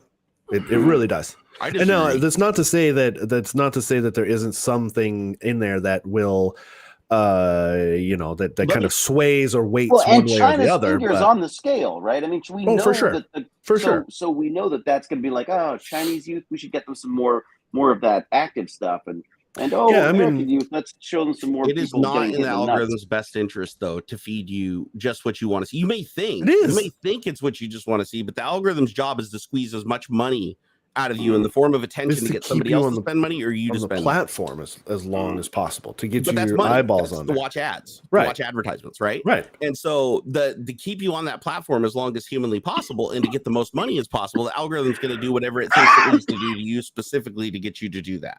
Right. And so you have to you don't have to, but you should concede that some people, or I'd even say the majority of people, that fear does play a role in their life that may not play in yours. Like, I understand that you're a much more secure person than most. You pride yourself on just not letting shit bother you if it's like, but I would say that fear is a core emotion. Oh, absolutely. That's predatory. These platforms are absolutely predatory towards, because if they can make you afraid of something, they will keep you on. Fear is a marketing tool. Yeah. It is. And I would even argue that the algorithm itself, even if you didn't direct the algorithm, which I 100% believe these algorithms are 100% manipulated to target people just like me and anybody that they can get an edge in on, that they can irritate enough that they can keep you on that platform in perpetuity. Yeah, sure. They want to keep you engaged, even if you are just angry out of your mind, even if you're suicidal, it doesn't give a shit. It just cares that you were on there 24/7 if it can make it possible. Absolutely. Yeah. And but the thing is, I don't think die. And that's if somebody's not even telling the algorithm to do that. The algorithm's going to come to that conclusion on its own based on just a few inputs. Make money. How do you make money? Get people to engage the most. How do you get people to engage the most? If you show them content A and you show them content B and they watch that and content C, they don't. Keep repeating, amplify, reprocess, shoot. But when you put a government into the mix there, money's no longer the issue, right? Right. It's power at that point. That's what worries me. Yeah. Hugely. And see, like, that's all of a sudden they've already, I mean, as a culture, they've always been much better about education being a priority, in their kids' lives, to an extent where that we've never been able to understand. You know what I mean? And I think a big part of that is because we've not been designed to think that way, right? I mean, it's and I think my concern being is that all of the kids, you talk about, whether your kid's going to have the tools to deal with the world. I mean, if it's getting fed this just, then we're all Wallies floating around with sipping our drinks. And meanwhile, there's these incredibly dangerous regimes that are succeeding where we're not because of that. That's my fear. Not to get all Fox News and freaking paranoid on it, but or xenophobic. I mean, again, I'd love it if we could just figure it all out, but at the same time, it's like none of the signs look good for this. No, and the thing that actually does concern me is, like, in the case like with AuxxZillary, where he says he hasn't seen any of these manipulative or scam streams at all, that TikTok has been very good about just giving him stuff that's within TOS, doesn't have a political nature to it, doesn't have any kind of like trigger points. It's just like how to make a planter, how to build a thing, how to do a project, like stuff that's genuinely interesting. The fact that he was able to curate his feed to do that, and I'm not, shows that he has some secret sauce that I don't have, even though I know it's like, I understand social engineering, I understand the psychology, I can't avoid it, but he's found a way to convince the platform that if it does any of those things, he will bounce. Like, it could be. So they know not to do. The algorithm in some way knows that you're different. Yeah. I can't do it. I'm too ADHD for all of these things. Exactly. I mean, like I could show you guys my For You page right now. I'll just bring it up right now. I have nothing. And like, Instagram is so I don't. Facebook I literally, I never even touch. So there's two tabs, right? It says following and For You. Never ever do I ever go on following. Ever. I don't. Is that still coming out of my phone? Yes. So let me see here. Click live. So okay, here. This is what I see. Back in the day. Okay, let me see. What do you got? I don't know what that is. What are they watching? Some movie. Somebody watching a movie. Do you have the content live filter on so it doesn't come up? No, no, but it shouldn't be anything bad. So click the live button. You see the live button up in the corner? Like when you're scrolling through up in the corner, there'll be like a little thing that says live. Sure. Oh yeah, following. Yeah. So click, but then click live, so it only shows live streams. It doesn't show like recorded videos. Let's see, home. I don't think that's a live. No. So if you go, let me see if I figure out. Okay. So up in the corner here. Oh yeah, the little live. Where it says live, sure. It just has this little button. Just right, click so live. This guy playing the guitar. Okay, guitar. This guy playing some kind of video game. Okay. Oops. Come on. What is that? More video games. Okay. This guy's cooking, sharpening a knife. Yep. Sharpening a knife. Ooh, that's sexy. Knife sharpening. I like knife sharpening. Oh, this guy's koi pond. That's relaxing. I like that. I like the garden stuff. What is this? I don't know. I mean, that doesn't look like anything some bad. College girl cooking, probably. Yep. Probably cooking. That's related. This guy's probably talking about mental health stuff. That's impressive, dude. Well, mine is like, is Matt groaning? This gal's cleaning her house or something, or cooking or something. What is this? More crafty? Oh, she's playing video games, multi-streaming. What is this guy doing? Oh, some of this stuff comes up. So these like roundtable chats. Anyone can be racist toward white people. Change my mind. Debate. Do most black men leave black women once they get money? You know, that kind of thing. These sorts of conversational things come up, but I don't ever engage with that stuff. They have cleaned some stuff up though, because I'm noticing right now I'm not getting those Ukraine things anymore. Bingo. So that's good. Oop. More video games, or maybe this guy's wandering around his city. But yeah, I don't ever look at the live stuff though. That's interesting. Yeah, so I'm curious in chat, okay. How many of you guys know what I'm talking about? Like in chat, how many of you guys know I'm talking about? Like the stream that just, it looks like they're looking out a window. There's like nothing going on. It's like, oh, I'm in Ukraine, help me. It just plays an audio on loop. It's like, help me. I did see that early on. I did see stories of that early on. Now, but that went on for like a long, like the first like 3 months the war was going on. It was like every other thing you scrolled was that. And no matter how many times you reported them, they still had 40,000 views and they were on the main page. I know that was a big deal early on. TikTok refused to punt them. No matter, I organized entire groups of people to go mob and report these things, and they wouldn't remove them. And I was like, well, why wouldn't they remove them? Same reason YouTube doesn't remove content, before Apocalypse. It makes them money. Yeah. And if it makes them money, they will trade people's mental health for money. Oh, totally. Yeah, the's no argument in that. Oh, for sure. This is the old cigarette. I thought you were disagreeing with that point. Oh, no. Okay. They will, but you have, I feel like there is more control over that than people realize. They are lazy about it. They want to be into this passive consumption mode and then complain about it. Like, but you have, you can change the channel. It's like people who complain in chat. That is true. It shows you stuff. You go, oh my God, look how stupid these people are. And you're like, look at this. And then they're like, oh, you like that? We'll give you more stuff if you people. It's the Kardashian effect, man. It is. Like man, why do I watch this stupid reality TV show? I don't know. Why do you watch the train wreck? Why? Why do we keep doing this? I do that. I do. Even Miss Barnacules will test that. I'll sit in the room and watch an entire show just to pick it apart. Oh my God! I'll sit there and watch it. We're all guilty of it. We're all guilty. All guilty of it. I sit there. I sit there. My lady loves the Real Housewives shows, and at first I'm like, man, this is fucking weird. Why do you want to watch these rich old women arguing and bitching at each other when they're drunk as shit? It's weird. Why? And then I'm like, a few weeks later, I'm like, man, I like her better. Sutton sucks. Yeah. I don't like this gal. She seems less drama in this whole thing. Like she needs, like, you can't help it. There was a time in my life when I didn't have a television and there was no internet streaming stuff. God, that would be I nice. got so much stuff done. Yep, I bet. Like I really did. I used to read books and do courses, and now I struggle. And where did that get you? Where did that get you? All them books, all them courses, huh? Yeah, that's right. COVID shit don't get you on Stargate, a lot brother. of good that did you. Exactly. So Ox, what about this? So again, let's use you as let's use you as the control here and say that as a control. I feel like I'm an outlier. I'm the weird guy here. But go ahead. I'm just saying that you have the magical shields. Okay, you figured out how to get the platforms to give you what you want. Yeah. And you are effectively holding them hostage, saying that if they don't give you exactly what you want, which is the wholesome content, you're bouncing. Like they're not getting anything from you. My ADD helps me with that. So here's the interesting thing, though, where I think that social media starts getting a little too clever for its own good and it starts becoming dangerous, is what happens if just one day the algorithm figures out and it starts finding the middle ground to walk you over to the other side. So it's like, okay, maybe instead of a knife sharpening video, it's going to show you a sharpening a knife from China video.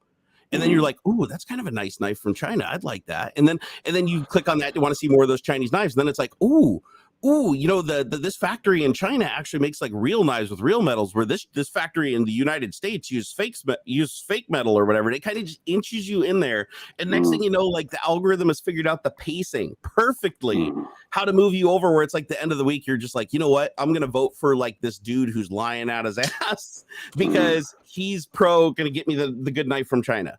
Like I can see it. I can see it. That's the surveillance capital book. Sure. It's like that slow move. It's that social engineering over time where it just slow. You don't even know you're being manipulated. Sure.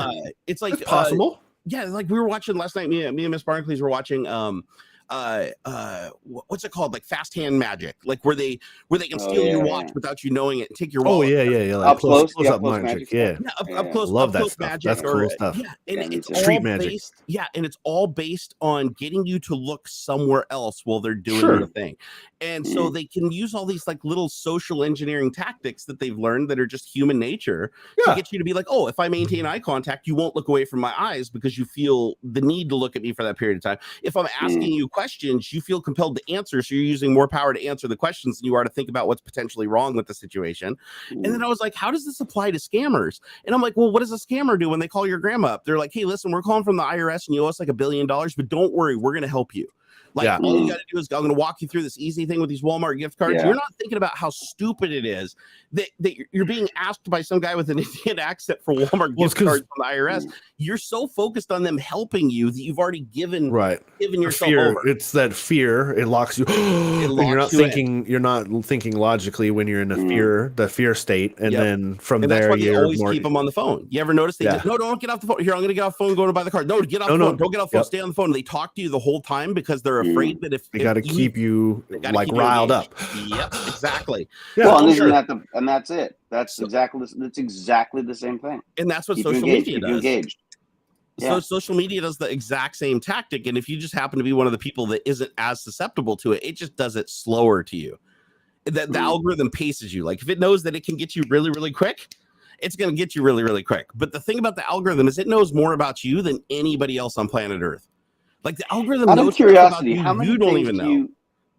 I'd be curious to know what people's experience. Like I see a lot of these life hack things. There's only a couple I've used. Like for the many hours of crap I've got through, there's only a couple of things that have ever gone, oh, I should do this. Do you use any of them? I do. I actually do have a couple life hacks I use. Yeah. But here's the interesting thing about life hacks is, did you know that like 90% of the life hacks actually don't work? A lot of them are really bad. Of them are just made up bullshit that looks like they could work, but nobody ever really tries it. And the reason I know this is because I was watching this one like really viral video. It had like 14 million views on YouTube, and it was from this guy Theo Joe. Do you know Theo Joe? So Theo Joe is this guy that he used to make videos on just fake, like how to double your internet connection and overclock your memory and stuff like that, like that kind of content. Right. And, really? purposefully trying to mislead people. Like he did perpetual motion machines, anything. He was just, but he was a really convincing guy.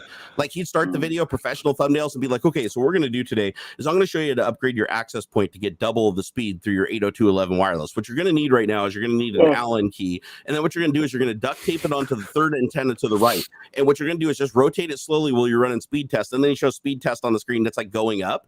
But you know, he recorded that video at another time, and he's like, and then you look at the comments down below. It's got like 14 million views, and every comment's like, "I tried this, it's not working." But then every once in a while, you get a comment that's like, "Hey, I tried this, and my signal boosted." Totally worked. I love it. I love it. A total chance, and then those go elevated to the top. Those get upvoted the most because he controls that, and then he pins those comments, and everybody's like, "Oh, I didn't want to believe this is true, but I gave it a try, and it actually works. Oh, it doesn't look like it's working now, but it's not hurting anything. So I bet you it is helping." And he basically convinces like millions of people to go and tape a Allen key to their router and waste. Yeah, it seems harmless, but when you add up the amount of time and manpower that you just directed yourself, it's pretty damn impressive. You know, perpetual motion is like the third biggest topic on my god, yeah. Perpetual motion is an impossibility, right? Like you can create the illusion of perpetual motion. Like if you had a solar panel that was floating, you know, in orbit of the planet in a way that it was always exposed to some kind of light reflecting off of the moon or the sun, it would in perpetuity get some kind of energy, because once the sun explodes, we're dead. So you would never be able to see if it ever stopped. That's not perpetual motion though. But the guys that create these perpetual motion machines, it's the same thing over and over. Oh, I got a wheel that spins, and look, I'm going to plug a light bulb in, and look, the light bulb turns on, it's free power. And new generators, so many views. It's so much money, dude. And they sucker me in every time. I'm like, wow, this is amazing. And look at the ads that they run on them, because again, they're smart. The reason that becomes so popular is because people that look for that want perpetual motion. So then they'll start like running ads for perpetual motion machines and projects that you can buy to create your own at-home perpetual motion machine from like these scam Chinese companies selling these little kits. Well, and they know you're into gadgets. They know you're into gadgets. There's all that. It's a manipulation. It's a total scam. But they make money off it. Like YouTube makes money because they're getting paid by the advertiser. They're getting more attention on that video, which boosts that entire category up, which means that incentivizes other people to lie and to create the fake life hacks and perpetual motion machines. And then what you end up having is the algorithm will always end up settling on something that's patently deceptive. Because for the same reason the scammers do, the same reason that like the religion does, where it's like, hey, put your money in the basket. Like one of the biggest grifts in history is if you if you go to church, watch for this. It's hilarious. If you go to church where they pass around a collection plate, not the ones where they just have the box where you come in and out of the door and you just anonymously donate. Those are fine. When they pass the basket around, what you'll notice is if you're the first person that receives the basket, and sometimes they'll do one basket, sometimes they'll have a basket per line, depending on how big the church is. But you'll notice that the first person that the basket is handed to, the person who hands them the basket, who works for the church, by the way, this is a person, they could be a volunteer or not, they put like a $20 bill in there every time. You will never have an empty one. You'll never get an empty one. And the reason why you never get an empty one is because when you get an empty one, you're like, oh, well, the last guy didn't put anything in, so I'm not going to put anything. Then the next guy's like, well, the last guy didn't put anything in. And then the next guy's like, oh, well, I got an extra $1, so I'm only going to put $1 in. And then everybody after that's like, oh, I got to give at least $1 and then more. But if you start it with a 20, the first guy's like, not only can I not put money in here, if I put too much less than $20, I'm going to look cheap to the next guy. Well, the street performers do that too, right? Where they'll put a bit of money in the bottom of their guitar case or whatever. Exactly. And the thing is, and the same thing applies like on Twitch, for instance, if I do a live stream, and I call this out too. I'm one of those people, like in my live streams, I like to tell everybody how the magic tricks are done and what the manipulations are and stuff, because I've kind of like dedicated myself to just not allowing people to be fooled if I can afford it, even if it hurts me. And so I've told them how like hype trains work and why hype trains work and why is it that every single time there's a donation, usually more donations follow quicker after that donation for a period of time. And it's because people see the impact that donation had. Like they're like, oh, they read my name or they read my message or they played a sound on the board, or something like, and that Pavlovian response. Exactly. It hits that part of your brain where it's like, you want that dopamine release, so then you do it. Whereas if that first person didn't do it, the second and third and fourth wouldn't have. And so platforms like Twitch and stuff, they capitalize on that, right? It's like the slot machine dopamine release, right? It's like they see more stuff going on the screen, the more stuff, the more apt that they are to donate. And we do it without even like really thinking about it. So this is where it starts getting shady though. And I don't begrudge any of that. Like I understand that as a live streamer, they're getting value for what they're doing. Like if they're giving a couple bucks or whatever, as long as you make it clear to them that, you know, don't spend any money, you don't have to throw away. This isn't gambling. Like you're not entering a giveaway by giving me $10 or whatever. As long as they know that, I think it's okay. But where it gets a little shady is I've noticed some streamers, not naming any names, and it's probably not ones that you guys even know, where it'll like come up and say, "Oh, somebody tipped $20 or somebody tipped $50," and you're like, "The name that popped up doesn't exist in this channel. So what's going on?" Stream Elements actually gives you buttons to trigger events. So that's brilliant. I'm doing that all the time. Yeah, $1,000. Oh my God. Yeah, but what people do is they'll get things going. They'll start a topic, and then when people come in, they'll go, "Oh, I'm going to tip a 20," and put in the message like, "Oh my God, I love what you do," and then you react to your own tip that you just did for $20. It's a fake tip that you triggered and popped up on the screen. You're like, "Oh, thank you so much, man. It really means a lot to me." And then everybody else, I've seen that. "Oh man, that's cool." And then they jump on and they start tipping, and the bar goes up, and it's like half of the tips are actually artificial. That's crazy. I should start paying people to do autographs. That's old hat, man. I remember early days of my consuming Twitch content where there was talk about people like streamers donating to themselves basically in order to like get the ball rolling. Which makes sense. I mean, it's similar to how we're like, "Hey man, I don't know if our notifications are working. Y'all should fucking super chat to see if to make sure things are working." Every time you get at least one. Every single time. It's a similar sort of deal, and I guess it kind of works sometimes. It must. I mean, people do it, so like that's. Yeah. Like for instance, if like a good example of this, I don't do this. I call it out every once in a while and I show them how I can do it so they know how the trick is done. But no, here's the thing. I still get big tips for the opposite reason. Because what'll happen is now somebody will be like, "Oh, wouldn't it be ironic if I actually tipped like a real $100 because he's been calling out the fake tips that then stimulate the real tips, and haha, you don't tell me what to do, reverse psychology. And then the next person will do like 101, and then the next person does like 105, and next thing you know, you got like $600, and you're like, none of that would have happened if I didn't do that starter tip, and it doesn't matter if you even call it out. You can say this is totally fake. Look what I'm doing right now to prove a point, and people will still use that as a jumping off point. Yeah. To do stuff, and it's so you can still make a living by letting people know that they're in a way they're still being manipulated, because honestly we're all manipulated in every single way, but it's like you can even tell them exactly what's happening to them, and a lot of people will still do it. They'll still just walk right into the trap. And I'd rather them walk into the trap knowledgeable about what's going on. Like, but I think that's how my TikTok is so cool as shit. It's like I went into it knowing what to do to get what I wanted out of it. And somebody brought up an interesting thought that like maybe I don't know how old my TikTok is. I don't know, a year, maybe 2. I don't know. But like it could be that I've been on it now long enough and I've interacted with it enough that like I've manipulated the manipulation, right? Yeah. Hang on a second, my dog's scratching. No worries. But it's crazy because once I started figuring this, and I knew that I've known this for a long time. I still called out on my streams periodically to like show people how that works when I'm in the dashboard. But it's like I'll watch like a YouTube video, and YouTube's have super chats. Well, you can fake a super chat event like through the test dashboard.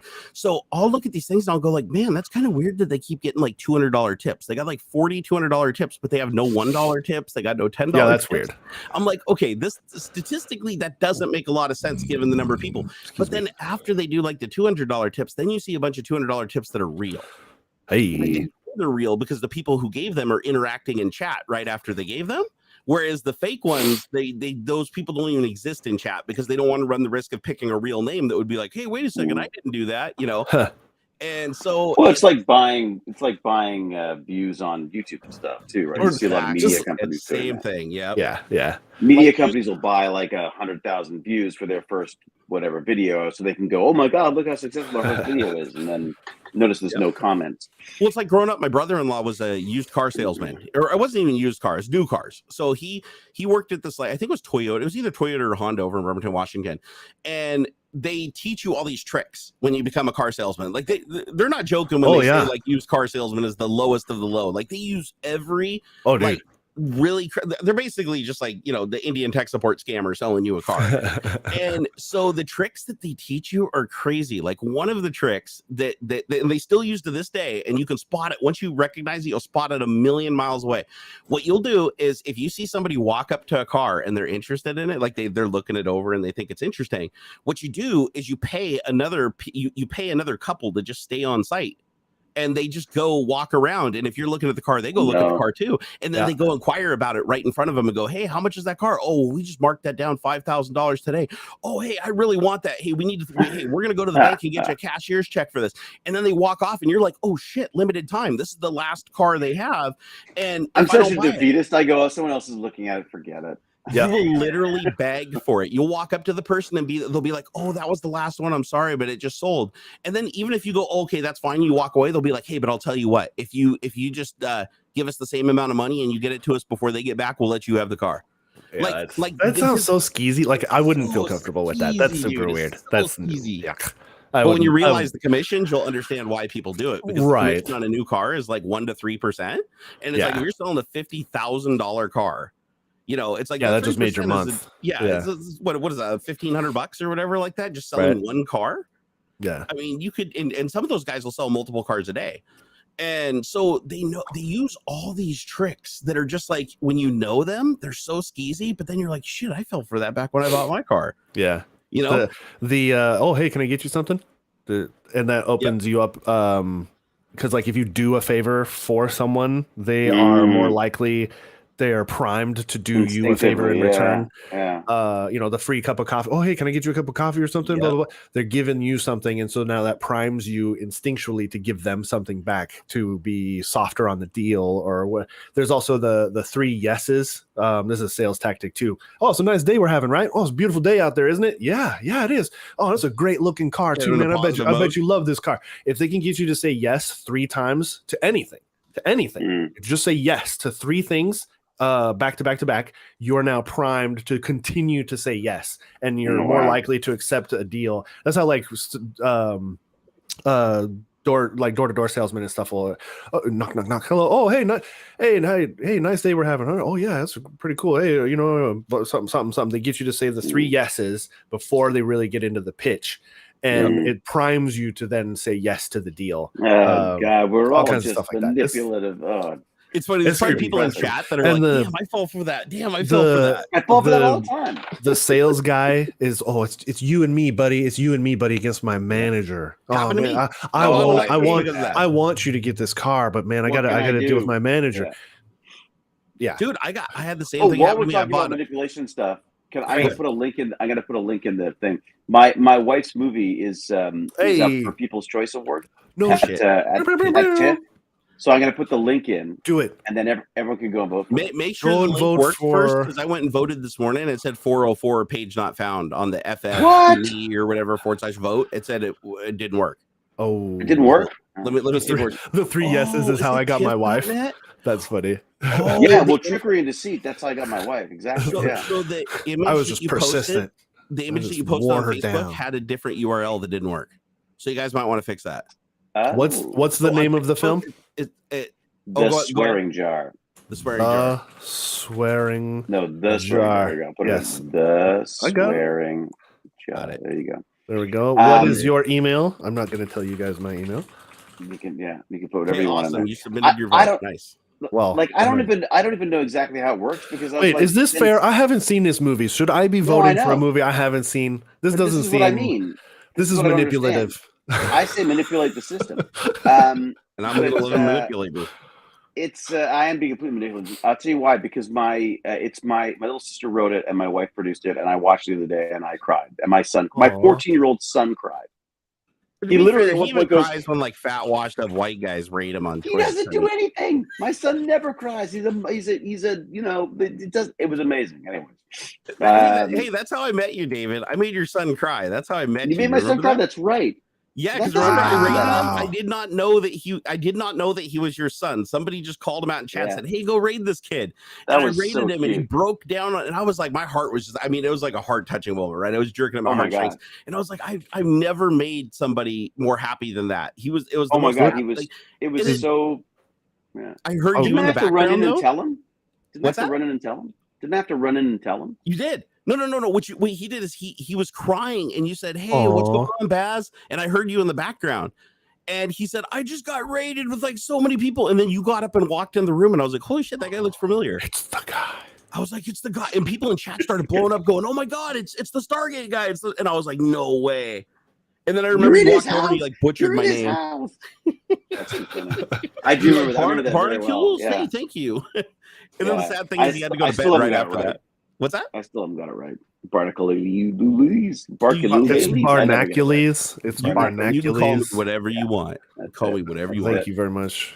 I'm letting you manipulate me on Twitter. Hey, everyone. Yeah, I'm sorry. I just had to throw that in there because that's just my shameless wife promotion.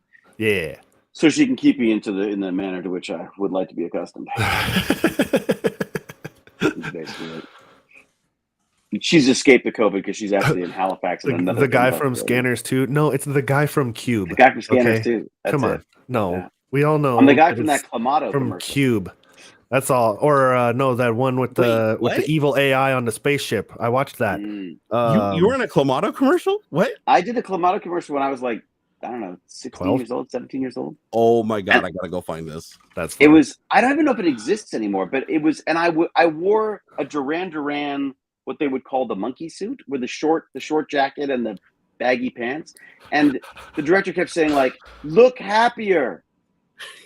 And I was like, "I'm still not made for this. I can't do ads." And I found it. I found it. Did you find it? Yeah, I did. Listen. I think this is it. Hold on here. Can you share it? I'm gonna see it.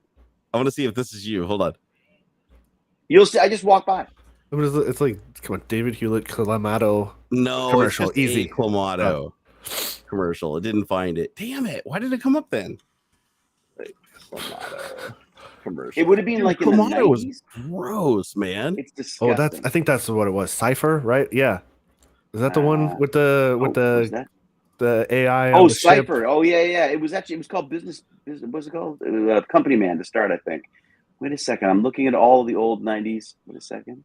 See if I can find something. So I watched that. I watched that on Amazon, and it was actually pretty fun. I liked watching that.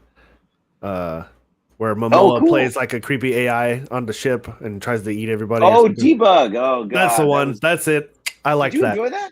Oh, it was fun. I mean, really? I'm no critic, man. I when I watch a movie, I'm in it. I want to be told the story. I want to be. I wrote and directed it. Yeah. You know, I want to be taken along for the ride, and so I had fun.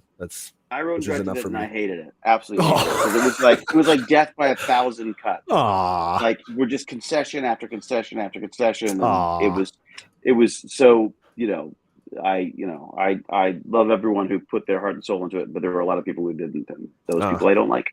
Well, but yeah, I'm glad you saw it. That's great. Man, it was cool. I was poking around on.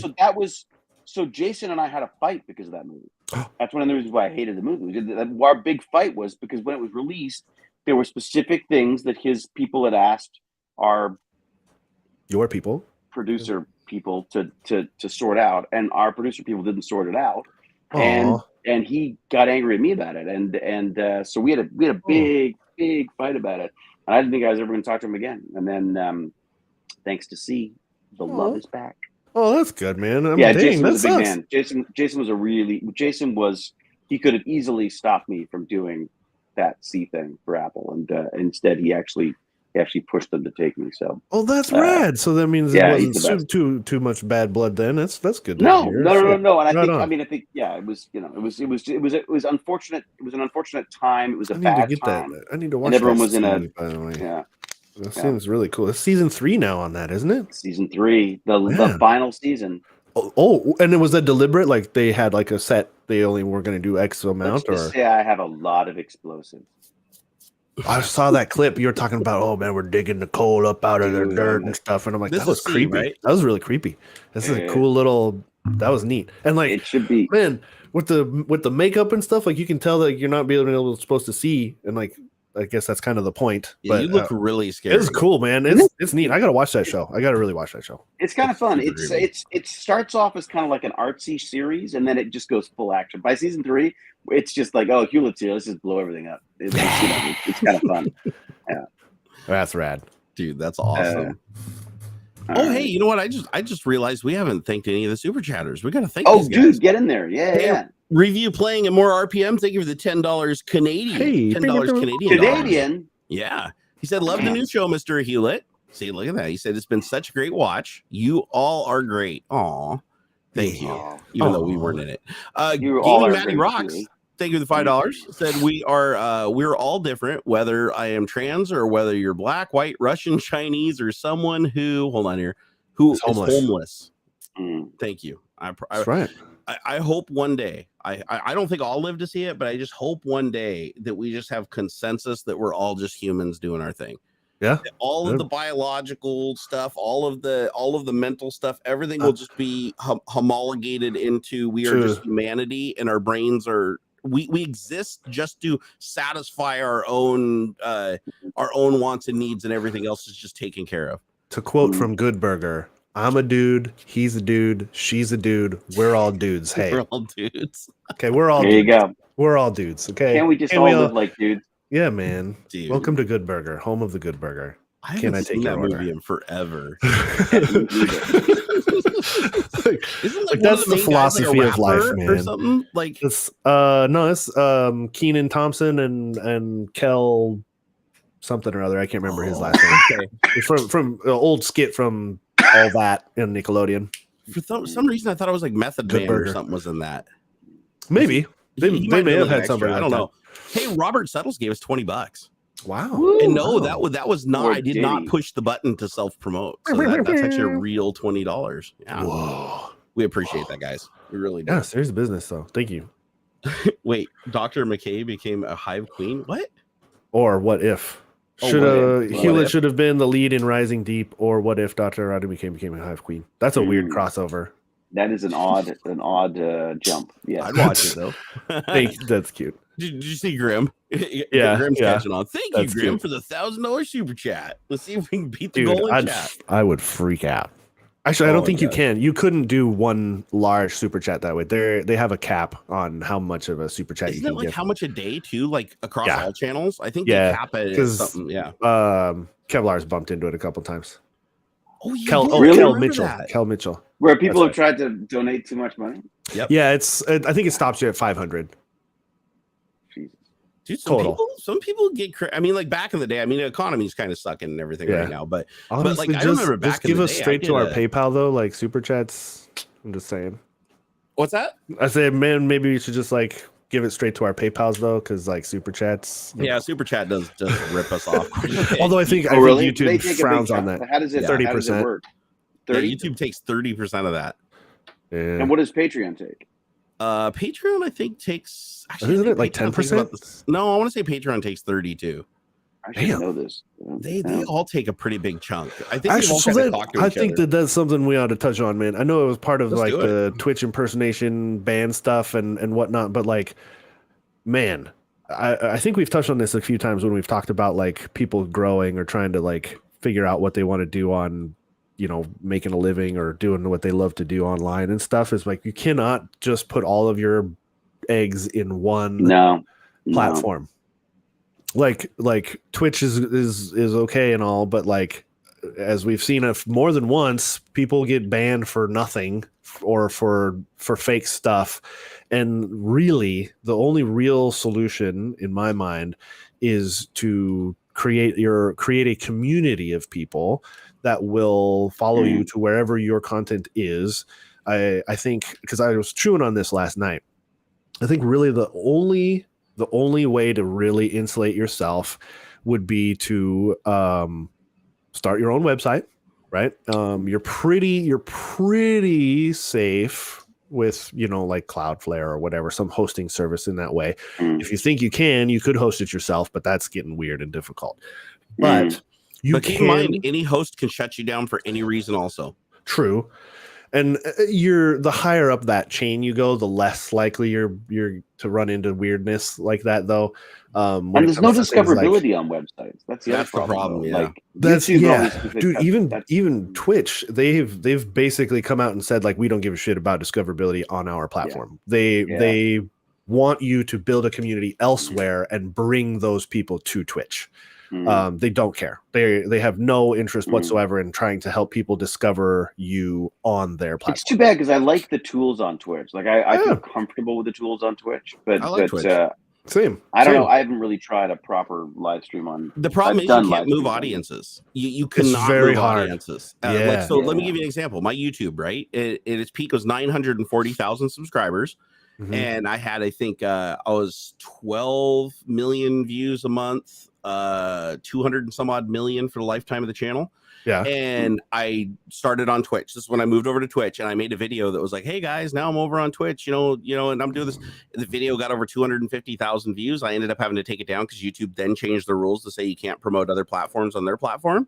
So technically, you're in violation of the TOS if you even say, "Hey, come on over. I'm over on Twitch." That's now against TOS on YouTube. You can't put a link to Twitch or a link shortener to Twitch, otherwise your video will get flagged and taken down. So because they don't want you to be able to lead people to another platform, so they cut off all those avenues. Sure. And so now people are doing like the thing where they do like a link tree, and then the link tree has the links to the other platforms. But the problem is it's really hard to get people to move. Like even when it was directly like, come on over to Twitch and hit follow and everything, it took me 5 years to get 80,000 of 940,000 people to come to Twitch. Yeah. And the vast majority of them said that they didn't want to come to Twitch because they don't like Twitch because of brand loyalty. And the people that are on Twitch did not want to go to YouTube because of brand loyalty. Yeah. So these platforms, unfortunately, people don't want to go create a new account, and a new following, and then lose, they're subscribed to a bunch of channels on one platform. Now, if they go subscribe to one person on another platform, it's like they don't have that same level of clout on that platform. So everybody feels like they're rebuilding when they have to move to another platform. So these platforms kind of have you by the balls a little bit. When you get into it, because it's like you have to be willing to abandon a large part of your audience to move it. Discord needs to start streaming. Discord should have streaming on it. I mean, you kind of can, but it's within your own server. You can. Yeah. So who's that? So it's Zepla. Is that how it's pronounced? So Zepla, a streamer on Twitch just recently, and the reason why this came into a topic is they got banned off the platform for impersonating themselves. Yeah, that's so weird. And so that was like a mass. It was like a mass ban kind of thing, or mass reporting kind of thing. They didn't clarify on it publicly. All they said is the streamer got an email that said your account effectively is terminated. There is nothing you can do about it and the reason was for impersonation of themselves, Zepla. And when have they ever cared about that? Literally, when is that? The number of times I've tried to shut things down. Well, but it shouldn't matter unless you're impersonating somebody important, I guess. I mean, that sounds weird. I got people saying they represent me, and they're looking for and I can't get them. I can't get rid of them. You can't. They're all on WhatsApp now. WhatsApp protects everybody. So, but here's the thing. So they banned her on Twitch. And then she had to fight. Luckily, it took like a day or two, but they did give her back. But she lost 100,000 followers, which was half of her audience. And so now Twitch has been working to get the audience back, but only because it's high profile, because she got enough people that were big verified people on the platform to elevate the message, because they're afraid of the same thing happening to them. Sure. If she didn't get those people to elevate that message, Twitch, she'd still be banned right now. Twitch wouldn't have even bothered looking at it. So, and I've seen this happen time and time again. It's like, so we're all at the whim of these platforms. Like, what would happen if Twitch just banned me tomorrow? It's like, that's my livelihood, right? Yeah. It's like, that's literally my job. That's the same as getting fired. Yeah. Can I go do my YouTube because I've diversified a little? Yeah. Is everybody going to go look for me if I'm not on Twitch anymore? No. The vast majority of my audience will just assume I'm dead. There's a lot of people on YouTube that come and find my Twitch 5 years after I've been streaming and go, oh my God, I thought. Dude, how many times do we see people in this chat? Hey, man, you do live streams here, man? Oh, geez, I didn't realize. Yeah. All the time. Dude, I always your videos. I'm always like, what? You only just found out that I'm doing Twitch? I mean, that just seems weird. Yeah. And it's because the platform gets to decide who sees you and who doesn't. And again, the platform should do that when they're not following you. What I take issue with is how the platforms now are doing it when they are following you. Yeah. And they're like, ooh, it's more profitable for me to promote this other streamer because they do more ad integrations or they're more in line with our advertisers. So we have a higher CPM with them. So what they'll do is they'll put the other person's, if you both stream at the same time, then the other person takes precedence and gets sent out. Well, you get suppressed because they make the platform more money. Technically. Yeah. And the problem is now you run into an issue where everybody paying the platforms get pushed to the top too. If you boost your YouTube channel, for instance, it's like your video will show up to everybody on the platform. Like you'll be in the first recommended video, you'll be in the first result when you search for something. Like if you pay them enough money for a certain number of searches, and you can get a mass boost to your video, which then translates to ad dollars, which you can then get a business on board to sponsor you, because all they care about is the number of views. They don't care how you got them. And so if you're willing to pay up front, you can actually just go buy you everybody else that worked like 2 years as hard as they could, you could blow by them just spending like $500. Right. And so that becomes a little bit of a, like, that takes the wind out of a lot of content creator sales, because they're like, they work really hard, they build an audience, and then that audience effectively just gets directed away from them. It's not because they don't want to watch them anymore. Like the unsub problem. Have you been dealing with the unsub problem, Aux? On YouTube, where it's like people that you watch all the time, they'll just be magically unsubbed and you don't see their shit show up anymore? I don't consume a lot of YouTube content anymore, unfortunately. Yeah, so I don't. I seek it out. I don't generally see what they give me. I tend to go and look for things. That's how I interact with YouTube as well. Is like there are. I mean, I really, the only channels that I consume content from on a regular basis is Critical Role and us. And like there's like a couple 8-hour ADHD like noise things that I like to have on the background all the time, but I don't consume a lot of, I hardly consume any content anymore, man. I'm not hardly watching Twitch anymore. I'm not hardly watching, like, because of my health and being laid up in bed, I watch YouTube so much, way too much. It's nuts, man. I watch YouTube 60 hours a week. The only videos that I've watched, like, from start to finish lately have been Gamers Nexus videos. A couple of their reports lately. That's it. Like, I don't, man. Here's what I don't like, it used to be. So as a heavy YouTube, like I will admit, I am a heavy YouTube user, and I consume most of it not through a web browser, but through a smart TV app. Sure. So on my television, it has the YouTube app, and it gives you HDR10 and 4K and all the stuff you don't get like through the web page. Right. And so this app has, it looks just like the web page, but it actually doesn't look like a web page at all. It pops up and it shows like recommended videos, and then it shows videos from the people you subscribe to. So it's like your subscribers. And so what I do is every day I get on there and I go through all my recommended videos from my subscribers that may do content. And like religiously, but I subscribe to like 900 people because I watch a lot of YouTube. It's like I have a lot of people. So what YouTube will do now is they'll unsub me from a channel that it doesn't do clickbait, doesn't release on a regular schedule. They'll just unsub me from it so that another channel will show up that does more frequent content and makes them more ad dollars. And is that why they do it? Yeah. So here's why I believe this. And again, I haven't sat down and like plotted it out, but these are the patterns that I see. Is a good one to model is the Fish Whisperer. So there's two channels I watch that are very similar in kind of their content. It's Fish Whisperer and Backyard Rescue. And so Backyard Rescue is just this funny guy who goes in his backyard and he like rescues like animals. Like he lives in I've seen this. He's got like capybaras and shit in his backyard and kangaroos and stuff. Just like anything with a pulse, he somehow has on his property. And then the other guy is the Fish Whisperer, who just basically goes out and he just feeds fish. He just talks. He's like, okay, I'm going to feed him shad. And look, this little Tank the turtle comes up and takes food out of his hand. And like all of his videos are basically the same. Oh, that's cool. They're different, but they're very relaxing. It's like Zen. You watch it really, really high. You can watch it for 20 minutes and not disengage because it's just so chill and it makes you smile and it makes you happy. Yeah. So Fish Whisperer keeps disappearing. He's disappeared at least a dozen times now. My wife thought that I was going crazy, but she even watched it happen. Like where I watch, because he makes a video every day. And all of a sudden he stopped showing up on my feed. And then I forget about him because I'm watching so many other videos. I'm like, wait, I haven't seen Fish Whisperer in a while. I wonder if he took a break. And I go to his channel and he's made a video every day. And you'll see where it drops. You can see where it drops off. The day I unsub, they must have unsubbed like a ton of people because it goes from 1 million views a video down to 50,000 views a video. And then down to 20,000 views a video. And he hasn't changed anything. Weird. Same thumbnails, same content, everything. But then the Backyard guy, they unsubbed me from him twice. Because his titles and thumbnails were not that clickbaity. He switched them to 100% clickbait, and it has not unsubbed me from it. Yes, and it's the first video they show me every day. So in my feed, out of all the videos, and every one of his videos gets like 1 to 2 to 3 million views a day on a channel only has like I think 200,000 followers, and it's because he always titles the videos like, I killed my kangaroo and fed it to my pig or whatever, and then the thumbnail's like a picture of like his kangaroo with X's over its eyes and the pig's mouth's open, and it's all clickbait. Like nothing in the title, nothing in the thing like is really what happens in the video. It's 100% clickbait, and his stats have skyrocketed. Like he went from a channel where he got 50 to 100,000 views a video to over 1 million views like in the first day. Weird on everything. So now every one and of his videos works.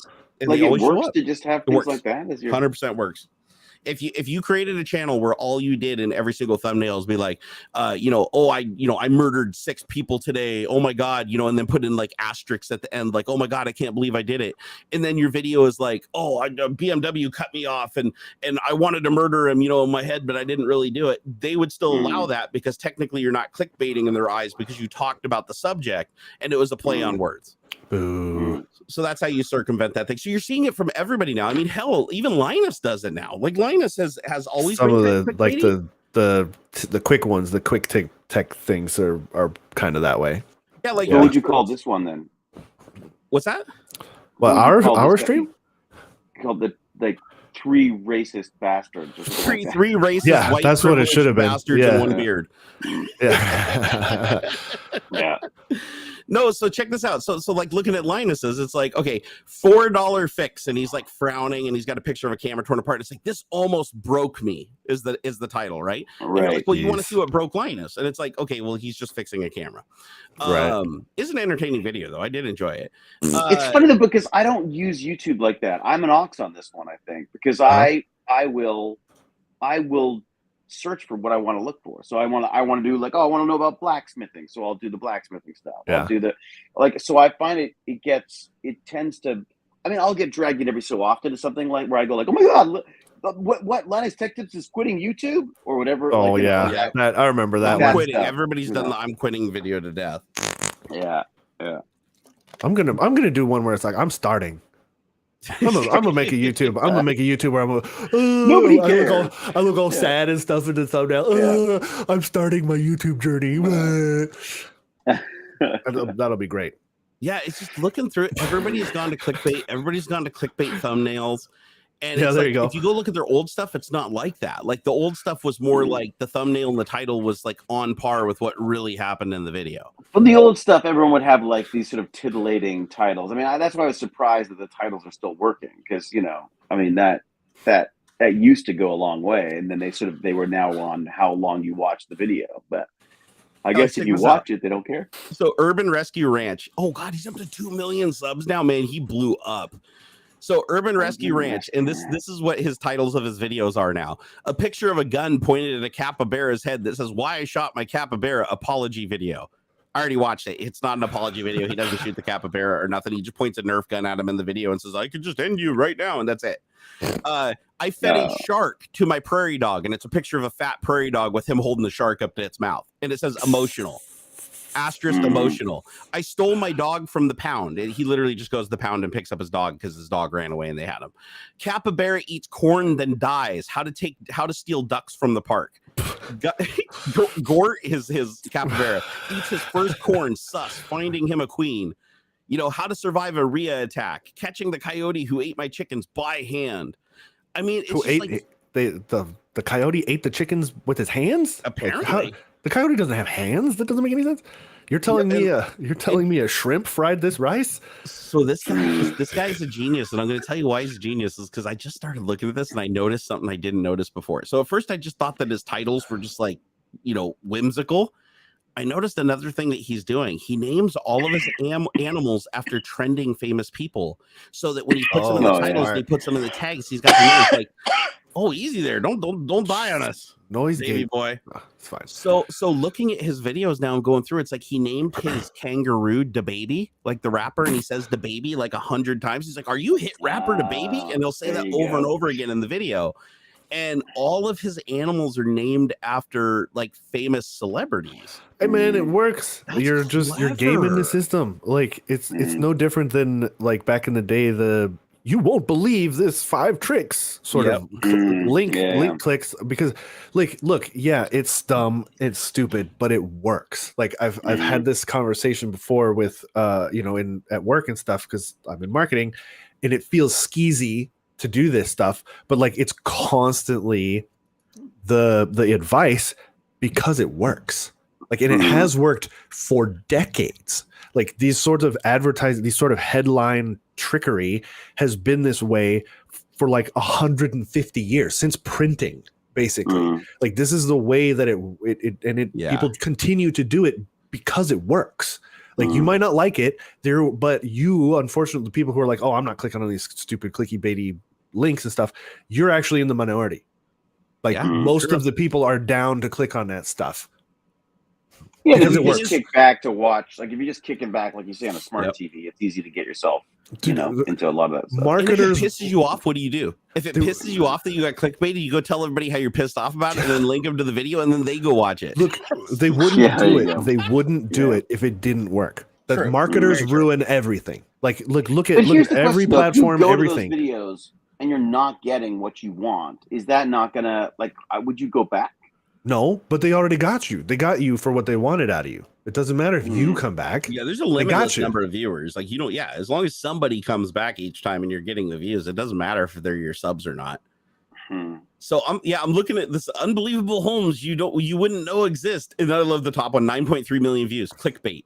That's just literally the title of the video is clickbait. Oh my gosh, look, I guess I've played around with those titles before in the past too, I guess. But it always felt to me a bit like, if I'm not going to deliver, then that's what changes it from clickbait though, is the idea that what makes it clickbait is when you're not really delivering on the sensationalism. And why or whatnot. Yeah. If you're doing it to get a popular channel, that's probably not the way to do it. Right. You want to just get serious views on a video. If I put a video up and says, man, you won't believe how shitty this ITX case is, and then I explain how shitty this ITX case is, that's not clickbait, but it sounds like it initially, right? Because the phrasing and I'm the thumbnail and stuff and all that jazz. But if you're a big channel, they don't enforce it though. Like for instance, Brightside, right? You've seen the channel Brightside. Sounds familiar. So Brightside, huge channel, 22 million views on one of their videos. They just do sensational things like the top 10 of this or top 5 of this, right? Oh, okay. On that trend. So one of their videos that has 22 million views says 10 unique animals you won't believe exist, and it literally shows a Pokemon, a living Pokemon, and nowhere in the video, and I know because I watched the video, nowhere in the video does it show the fake animal that they put in the thumbnail. So when you click on it, you're like, wow, I want to see what that is. But then it just shows you a bunch of animals that you did know that exist that are common animals. Yeah, I love it. You'll just Google weirdest animals, and then they just put up a bunch of still frames of this funny nosed mole or whatever. And, it doesn't even exist, or it'll be you won't believe the biggest ship in the world or something. It'll show an aircraft carrier that's the size of a continent or something in the thumbnail, but then you click on it, it's not real, it's a render.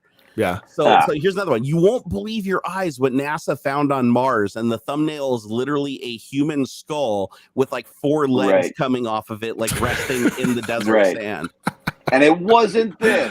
That's nowhere in the video, right? How about this? Dude, the world's smartest kid genius said CERN, CERN physicists at the Large Hadron Collider opened a portal. Unexplained mysteries. Okay. And it just shows a picture of some kid super. The kid probably did say that. So I don't care. What was that magazine that used to be at the front of every grocery store? Oh, the News Tribune kind of thing. The Weekly World News. Man, I love that stuff. Whatever happened to Bat Boy? Remember Bat Boy? Yeah, exactly. I remember Bat Boy. The boy in the bottle. Man, that's National Enquirer. National Enquirer. National Enquirer and Weekly World News. Both of those. Yeah, man. I remember. Man, whatever happened to Bat Boy? That was the clickbait of our day. I am. There'll be a video. What happened to Bat Boy? Remember, you'd always pull up in the grocery store to take out your groceries, and they'd always have it strategically placed right there, so you were looking at it as you were putting your stuff on the conveyor belt, and you just have to pick it up and look at it. That's so, So that was the one from the Weekly World News was Bat Boy. That's so funny. Bat Boy found in cave. I just want to see a channel 30 years ago. Oh, you found it? No, Bat Boy found in West Virginia cave 30 years ago. When explorers discovered Bat Boy in Hellhole Cave, they estimated his age at around 10 years old. This is so much fun. That's funny. I just the paper most famous headline graced it's for the first time, sprung from the minds of cartoonist Dick Kulpa and writer Bob Lind. Bat Boy. Oh man, I highly recommend if any of you are under 30 years old, go look up Bat Boy in the Weekly World News. That was one of the coolest. And then it spun off weird headlines man, I'm carrying the love child of Bat Boy and Bigfoot and this kind of that's Oh yeah, the Bigfoot and the mysterious monster stuff was big too. And there was a whole thing about Noah's Ark being found on a mountain. Yeah, man.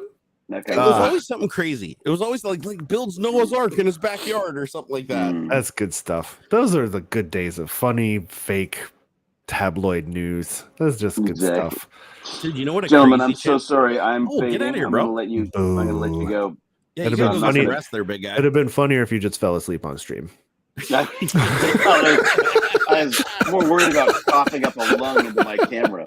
Yeah, you're not sounding too good, man. Hey, it was good seeing you. We missed you. Drink some tea. I missed you guys, man. I had to get in, even if it was from my sweaty bed. No, hype, dude, for all of you've been doing, man. Super cool stuff. Like the hyping your ladies movie, all the good stuff you've been up to, renovating all your junk, all this stuff, man. Hype. Oh my God, I can't wait to get my basement back. It's gonna be so cool. Oh God. Yes, it will be. It will be great. There are good times ahead. Just in time for winter. Nice, cozy winter. Nice. All right, I love you guys. Cheers. Yeah, love you too, man. Take it easy, brother. Go take that Afrin and take a quill or whatever. Have some tea, tea and a nap. And keto pancakes. That's I'm hoping my son will make those. Keto. Just lay it on thick, man. Just lay it on. Apparently, you can have keto pancakes, like pancakes that are actually not flour. I don't know. Like keto, like no. That'll be the headline. It's just a ham steak. It's just a ham steak with maple syrup. Man, I was on keto, man. You just call everything. You call everything fancy names, but it's just lard. It's just all lard. It's basically just eat fat. Eat fat so your body can eat its own fat. Exactly. I love it. All right, guys, easy, brother. All right, bye. Cheers. Thank you, everyone. So God, I love him. David's amazing. Yeah, man. So there's a channel on YouTube called the Elon Zone. Have you seen this? Elon Musk Zone? Yes. So we've talked about Elon Zone before. Yeah. Elon's tried to get this channel taken down forever, and not even Elon can get this channel taken down. And YouTube won't. I swear, there's the CEO of Google or whatever must fucking hate Elon Musk, because this channel breaks every TOS and has been around for like 2 years, and it's got like 11 million views on like half the videos. I'm a little surprised to hear that it is, because it seems to me fair use. It seems to be, they're just reposting like clips of him of different interviews and stuff. Like it's a little twisted, like some kind of fuckery with the editing, but it is still basically things that he has said. Like it's not anything out of context, though. Specifically out of context, super out of context. Yeah. But like that's not. I mean, that happens all the time in regular news and stuff anyway. So like I see why they're not going to take it down, because I don't know. It seems it's right on the fuzzy edge, sure, but I feel like they are inside the line, if only just barely. Yeah, I mean they must be, because I mean YouTube's letting them get away with it, and it's like they release 2 or 3 videos a day, every single day. And here's the titles of some of the videos. It's got to be programmatic too. It's got to be. It's 100%. 100%. Like if you click on the videos, there's no. It's just all it does is just create like a dialogue and just play videos to it. Yeah, and they're not even his videos. Like half of the videos don't even show anything but just a picture of Elon Musk not moving. Right. Yeah. So it's like not half of the shit. He's never even said it before. They're just using the voice thing that makes it sound like Elon. Yeah, a little AI check out thing. The titles of these videos. Elon Musk cancels deal to buy Manchester United. This is just today. USA and Elon Musk finally reveal the plans for the new Lightspeed engine. Elon Musk just announced 3 new Tesla models for 2023 alone. 5 SpaceX launches that went horribly wrong. Total BS. Elon denies allegations of affair with a woman, and they got a picture of a woman, and it's not even the woman, like in the thumbnail, right? They're just generic woman. Tesla just announced new Model Y for 2023. Scientists are shocked by Elon's insane new battery technology, and it shows like a nuclear battery. My favorite is Elon's new motor shocks the world. Elon's developing a gas motor that shocks the entire industry, and he makes electric cars. Yeah. Dude, it's just this shit, right? It's just, oh my God. Nuclear diamond batteries. Elon has finally done it. The nuclear diamond battery. God. It's like, oh my God. It just cranks out videos in an automated fashion. It's only got 760,000 subscribers, and it gets like 100 million views a month. Right. I mean, I've wanted to I've seen this is some of these ones that come across like my TikTok and stuff, where they basically just take high ranked Reddit posts on like, am I the asshole or whatever, and then just have the text to speech, talk through the top comments and the original post and stuff. And dude, it's like outrageously successful. Like, dude, it's like hundreds of thousands of views. I catch myself doing it. I'll watch. What kills me is they read too slow. The robot voice way too slow, and I eventually I get bored and I can't handle it. But like, I want to do that. That's super. It's just a bot, like easy, some sort of JavaScript thing or Python thing that you put together, and there's just scrapes for. I saw one guy, he did a TikTok on how to do it. He's like, you see these things where it's like it'll have like it's like a video of somebody playing Railway or Subway Panic or whatever, like the little racing game, and then with the Reddit text over it. And he's like, this is how you can do that. And I should have saved the TikTok, because I'm like, dude, I will do that. I will totally make a couple $100 on TikTok a month by scraping, I don't know, controversial video game stuff or Pokemon content or something. I don't know anything, but something like that. This is crazy. Well, the big thing they're doing right now, like the laziest one, is there's a script on GitHub that you can actually download that does it with FFmpeg, but all it does is just go to TikTok and it organizes by 10 most viewed videos of all time. And then it downloads them, puts them into one continuous strip that's just TikTok, TikTok, TikTok, TikTok, and then it just embeds the source down at the bottom so that you're given them attribution. Yeah, and it just uploads it to YouTube channel. So like you can do top 10 this category, top 10 that category, and every day it uploads a new video. And 21 million views for one video called Top 50 Most TikToks. They did 50, and one video got 21 million views. See, that's it, and like that's man. I don't know, it's weird. See, TikTok's from the weirdest part of the internet, and they're not doing any dialogue. It's not like Daily Dose of Internet. It's just repost stuff. Somebody asked about that actually earlier. There was why does YouTube allow? Yeah, James Janis was asking, why does YouTube allow content stealing? I see tons of compilations, re-uploads, reaction channels, uploads, blah blah blah. Some channels even make money from it. Yeah, and they all make money. That's why. Yeah, the advertising, and I think it's because it's like a weird fuzzy. It's not technically copyright infringement, right? Because while or it is, I guess, but you would have, the person who originally posted the thing would have to find it, claim it, fight, and whatnot. And when it's most of the time when it's just some, like, you guys, someone out there could take a bunch of clips from this, our most outrageous off-topic comments and things like that, and clip it all and comp it all together, and probably get more views and more engagement than we do on the stream itself. And it's already happened to me many times. Well, and there's be little that we could do about it because it is vaguely transformative. There is an argument for there to be a bit of weird fuzzy fair use kind of ish, and it's just hard. It's hard to fight it. Dude, it took me a year to get a channel taken down that was called Barnacules Fan Channel, and all they did was copy every one of my videos verbatim, title, description, and just re-upload them to a new channel called Barnacules Fan Channel, and all the channel art was all the same. And I reported it for 6 months, and then they finally came back and said, we're going to do something. Yeah. It was 100% impersonation. They just put fan on there, so they kept coming back and saying, oh, it's a fan channel. Yeah, like re-uploading everything as a fan channel. That's like me saying, okay, I'm going to go create another Tesla. We just like what Tesla does, so we stole their designs and made a car, and we're selling it ourselves. But right. We love them. We're sharing their technology with the world. Like here's one hour of 88 TikToks of a famous TikToker.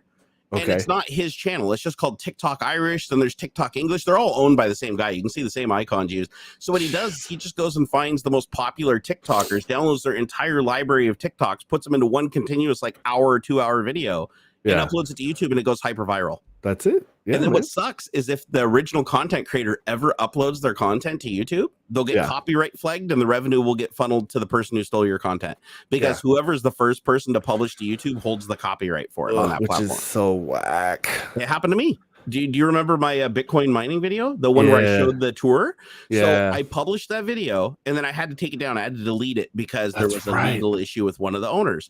Well, somebody during the short period that it was uploaded, downloaded it, and they put it in a documentary about Bitcoin. So they ended up paying the guy who didn't make the video. They paid somebody who wasn't me for the rights to a video they didn't own, and they published it. And when I sent a mail, I said, you guys need to take this down, because I found out about it because I re-uploaded my video. I finally got the green light, because they said, oh, the third investor left. So it was fine. They wanted me to publish it.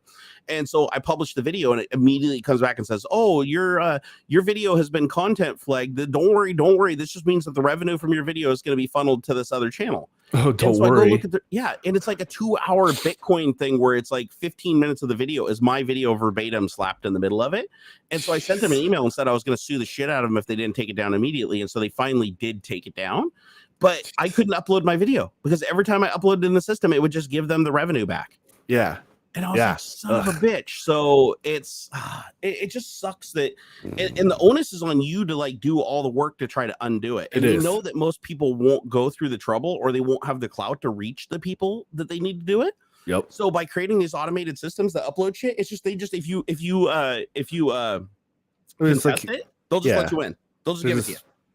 Yeah, because it's just too much. There's too much. It's what is it, like a million hours of content or is uploaded to YouTube every day or something? Yep. Like there's no, it's impossible. Everything grew way too fast, way too fast. Everything, all of this stuff grew way faster than the rules could keep up with. And you can tell these are all using the same script to generate these TikTok channels because they all have 3. Like the thumbnail is 3 individual frames from 3 different TikToks that they imported. And all the titles are like top 10 or top 20 from this creator, top this from this creator. And none of them are the creator's channel. Like TikTok Stars. There's a channel called TikTok Stars with 441,000 subscribers. And if you go down the views, 27,000 views on the video today, 6,000 yesterday, 130,000 the day before that, 25,000 the day before that, 57,000. So it uploads every day. But if you go to the most popular videos, 22 million a year ago, 12 million a year ago, 7.6 million a year ago. So and none of these content creators are the same. They're all different TikTok people, and you can tell it's all scripted, generated content. They don't even make the thumbnails. And it's like even Bella Porch, best TikTok compilation, 6.3 million views. You know for a fact Bella Porch did not authorize this rando fucking channel to like upload all of her TikToks. Right. Man, it just I don't know. It makes it hard to like want to come back to YouTube and make edited content again, because it's like if you don't do the bad things, it's like how do you compete when the platform rewards that? You know, I don't know. I don't know. I feel like it's a when it comes to that. I don't know. I have a visceral shit, is that Jim Browning in chat? Yeah. Oh damn. Yeah. The Jim. But I have a visceral pushback against, and I think that's just my optimism pushes back against that sort of defeatist. You and your damn optimism. Well, I mean, because like honestly, I feel I get this way like about our own show sometimes, and like it's about setting expectation. Like you have to like you can play the game however you like, but you have to accept. What does success mean to you? You got to ask that first. You got to define that first. And then you can play the game and feel good about it regardless. Like I don't need to be Ninja, right? Or whatever. I don't need to be fucking Charlie D'Amelio on TikTok. I don't need a million views on every fucking YouTube video. I need to figure out what success means to me on these different places and just strive for that. Like I'm never going to be Jerry Berg. My channel's not going to be shit. I'll never be a million, you know, or whatever. It's just like, it's come out that 500 hours of content is uploaded a minute. Okay. I believe it. It's probably more than that, honestly. But like, I choose to play the game by taking my ball and go home. And that's fine too. Like, I don't know. It's just, that's like, I'm ultra grateful. I can randomly stream a drive and I'll get like 15 and it's like those are my core people, man. It's the people who show up every time no matter what, and I love that. And like that's not enough yet for me. Like I don't feel like that is a measure of success. I kind of do. I don't want to downplay that, but it's also a matter of like moderating my own expectation. Like I know something my lady said to me one time was like, what am I capable of? Like, really be honest with yourself. What are you capable of? Like, what can you genuinely do consistently over a long period of time? Period. Like, what are you capable of? Yeah. And that's it. That's the question. And does that fit in with your image of the success that you want? that what does success look like to you, and what are you capable of doing to meet that?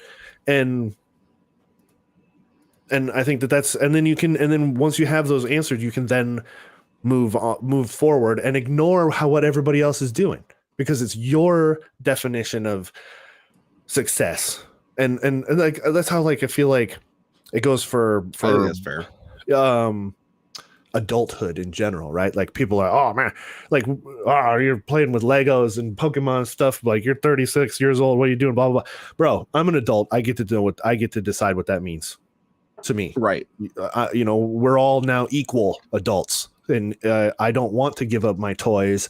I don't have to give up my toys. I spent fucking 20 years of my life not playing with toys to get to a point where now I can buy whatever the hell I want, and I'm going to do that. No, why do I have to give it up? Why do I have to be boring old grumpy Gus when I want to buy Lego? I want to buy bouncy balls and stickers and video games, and I love Pokemon still. You know, why?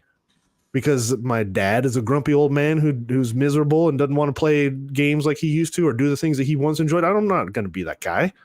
No. Yeah, so my dad told me I was a fat piece of shit that never amount to anything because I played on computers, and how wrong would it be about that, right? Why would I give in to that? Like, that's dumb. I want to enjoy my life. I want to continue to have fun and have you know, a good time. And nothing in this life can stop you from doing that. If you know, like, I don't know. So that's, I mean, to you me, can I'm stop like, yourself, and that's the problem that I'm at. Is there's just certain things that I am unwilling to do. And I'm glad you put it that way, because I think we both are big fans of that book, Unfuck Yourself. Big time. And that is that is the number one question. That's the first thing you have to ask yourself. Am I willing, or am I not? Am I willing to go to the gym or whatever? Like, am I willing? Like, if I was willing to fuck people over and, like, take an unlimited amount of money from other people's suffering, anybody could be rich. Sure. Anybody could. Like, I guarantee you, if you had zero morals and you were just like, hey, all I got to do is pay this guy, you know, $100 to go make me a script that downloads this and creates these TikTok videos and everything, even though it pisses a bunch of people off, you just don't care. You're just like, cha-ching, cha-ching. I got all the money in the world. I could just ignore the internet, not even go on there and just let this cash machine run. Right. You could do that, but it's like, you would have to be ethically okay with doing that. Yeah. And the platform's going to allow you to do it because they make money too. They make way more money off that guy than they do off the person who's actually putting effort and creativity into it. Like, that's a given. There's shortcuts that people take that, you know, why does business A win over business B that makes the shittier product? Well, because they could make faster, more of it, and sell it cheaper. You know, it's like, you're like, but I made such a better product. Why didn't everybody buy it? Oh, because the other guys used child labor and you were unwilling to do that. Yeah. And so, it's about your own personal limitations. 100%. Yeah.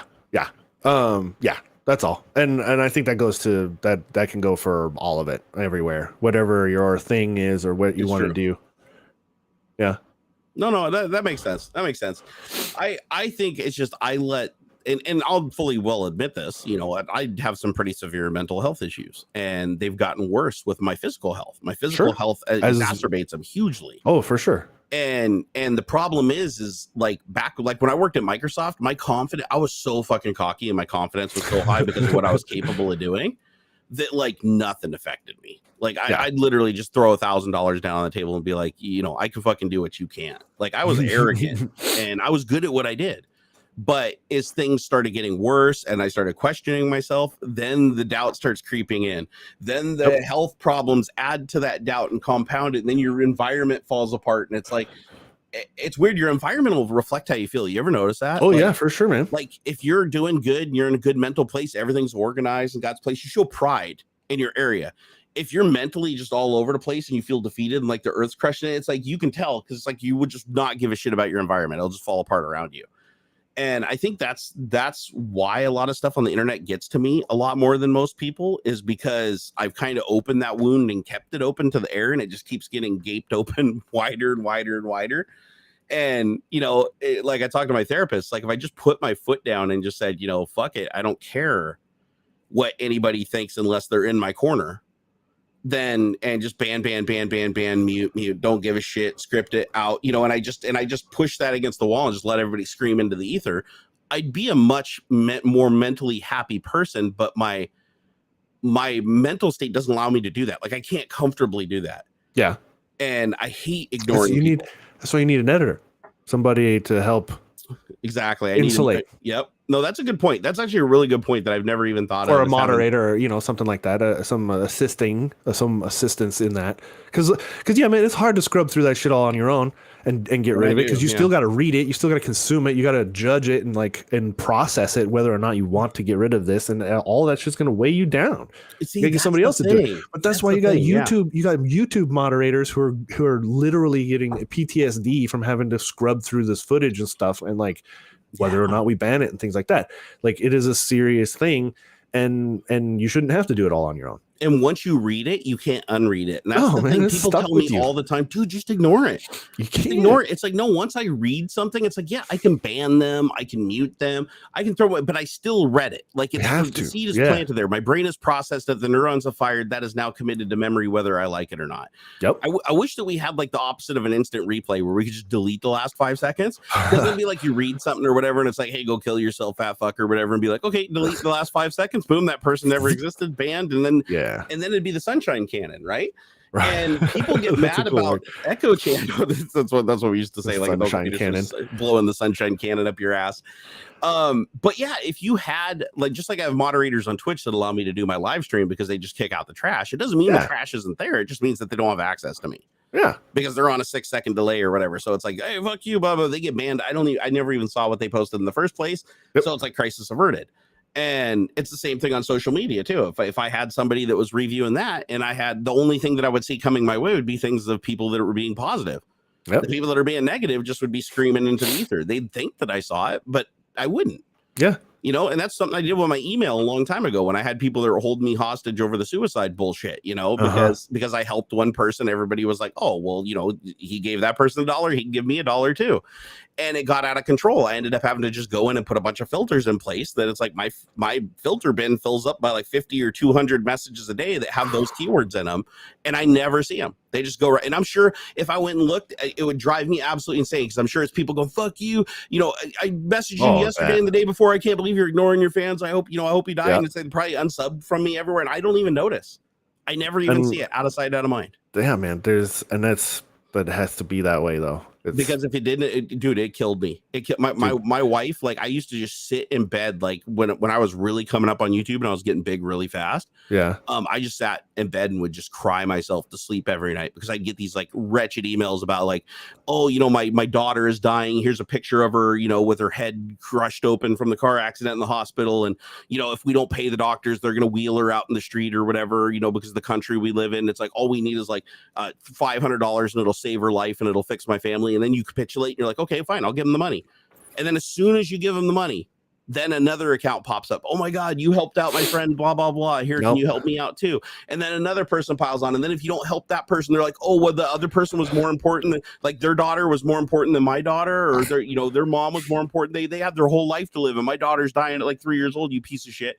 And so it started eating me away. Like, I mean, it literally made me numb after I went through that. And it's like, so a lot of people wonder why content creators seem to like get distance from their audience the larger they get. And it's because they come under more and more abuse.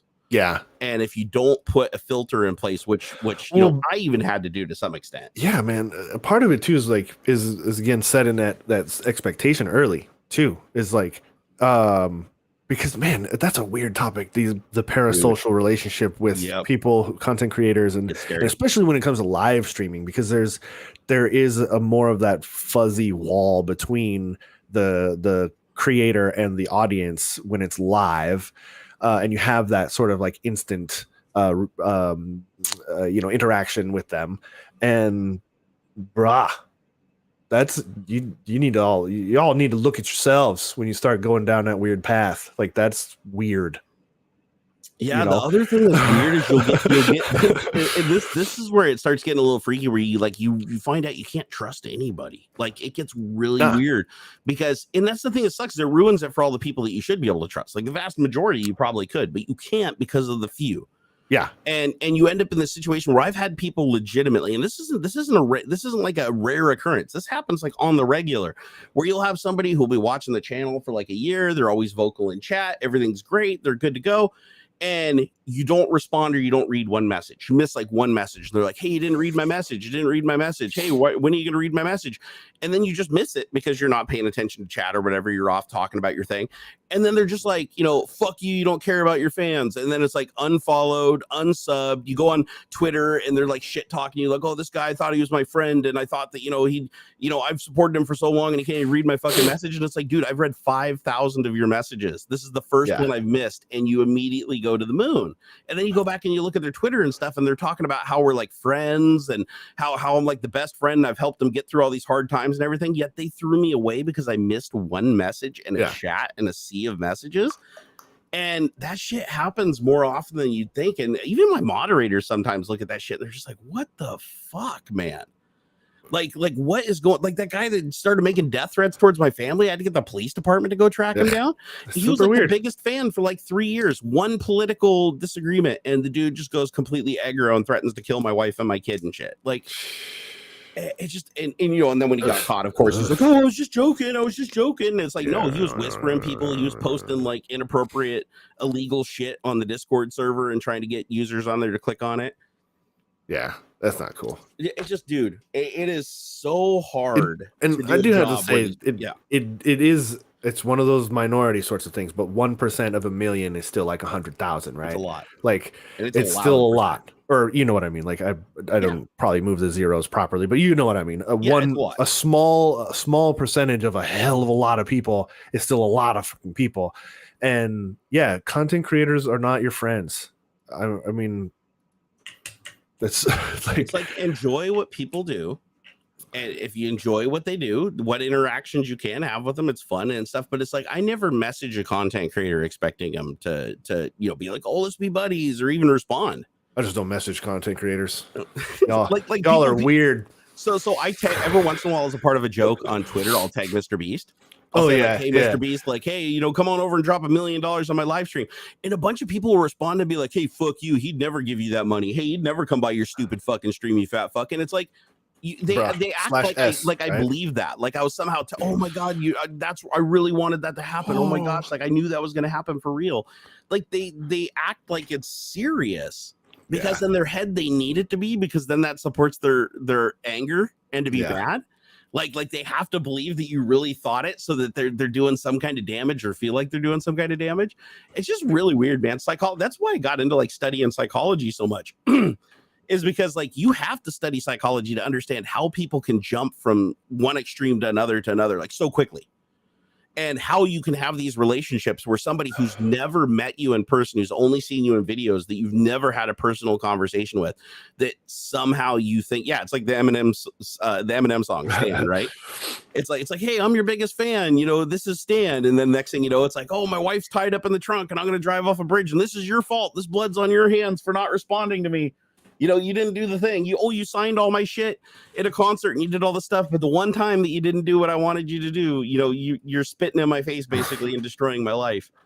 And it's those people, that small group that is just really, really loud and it starts to eat away at you. And that's where therapy comes in and helps you fix those things. Therapy. That's a bit.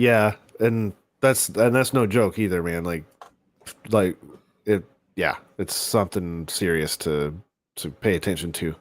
You can't, and man, that applies to so much too. Like, right, there's always some crisis to be worried about, some war to support on one side or another, or some tragedy that happened in some place, and it's like, dude, we can't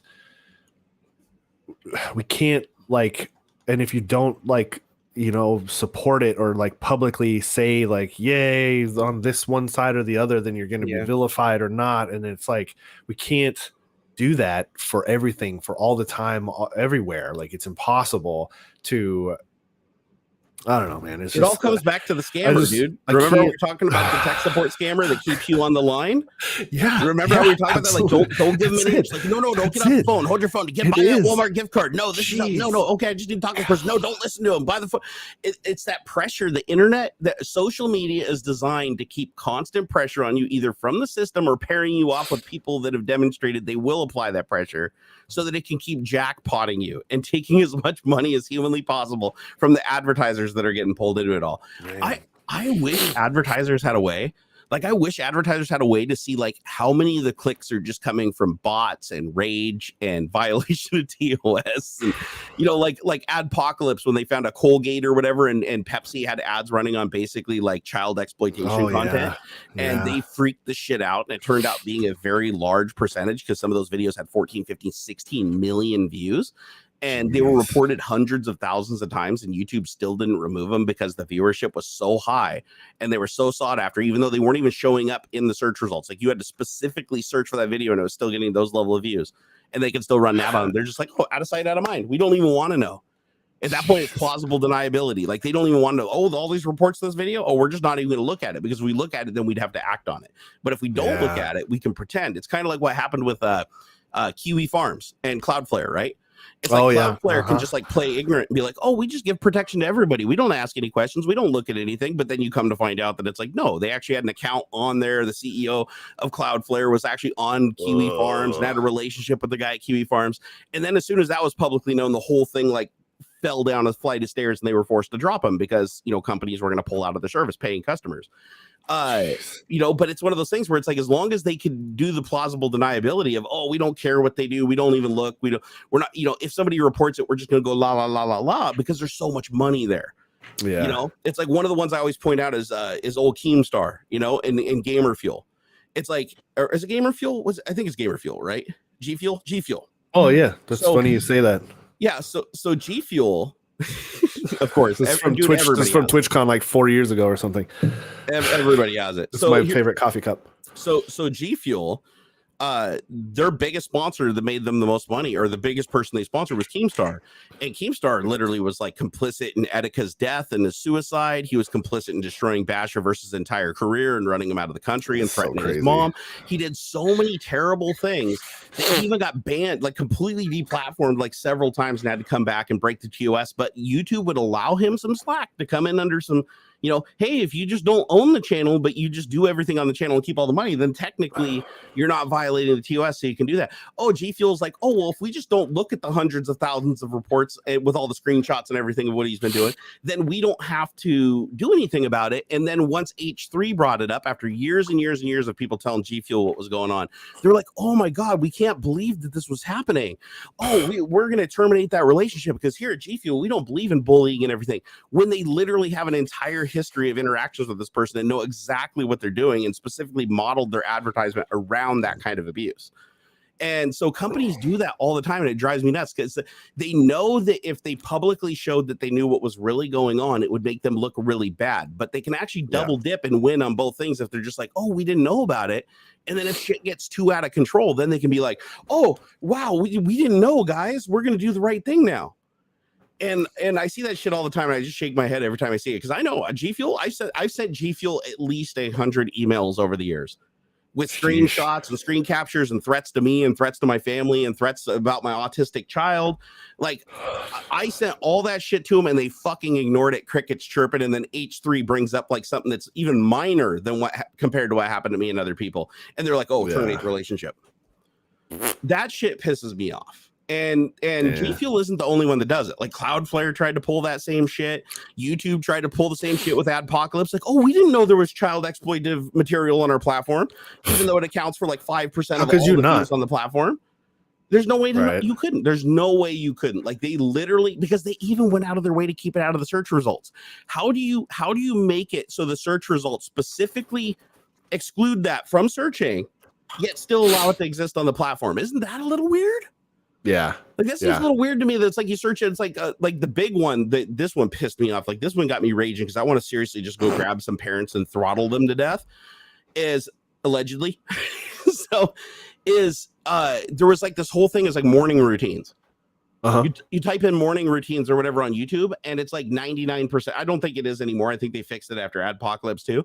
But you type that in, and it was like all these kids that are like 6, 7, 8, maybe 9 years old, doing a morning routine, them taking their showers, brushing their teeth, getting dressed, all the shit. It's like, where the fuck are the parents?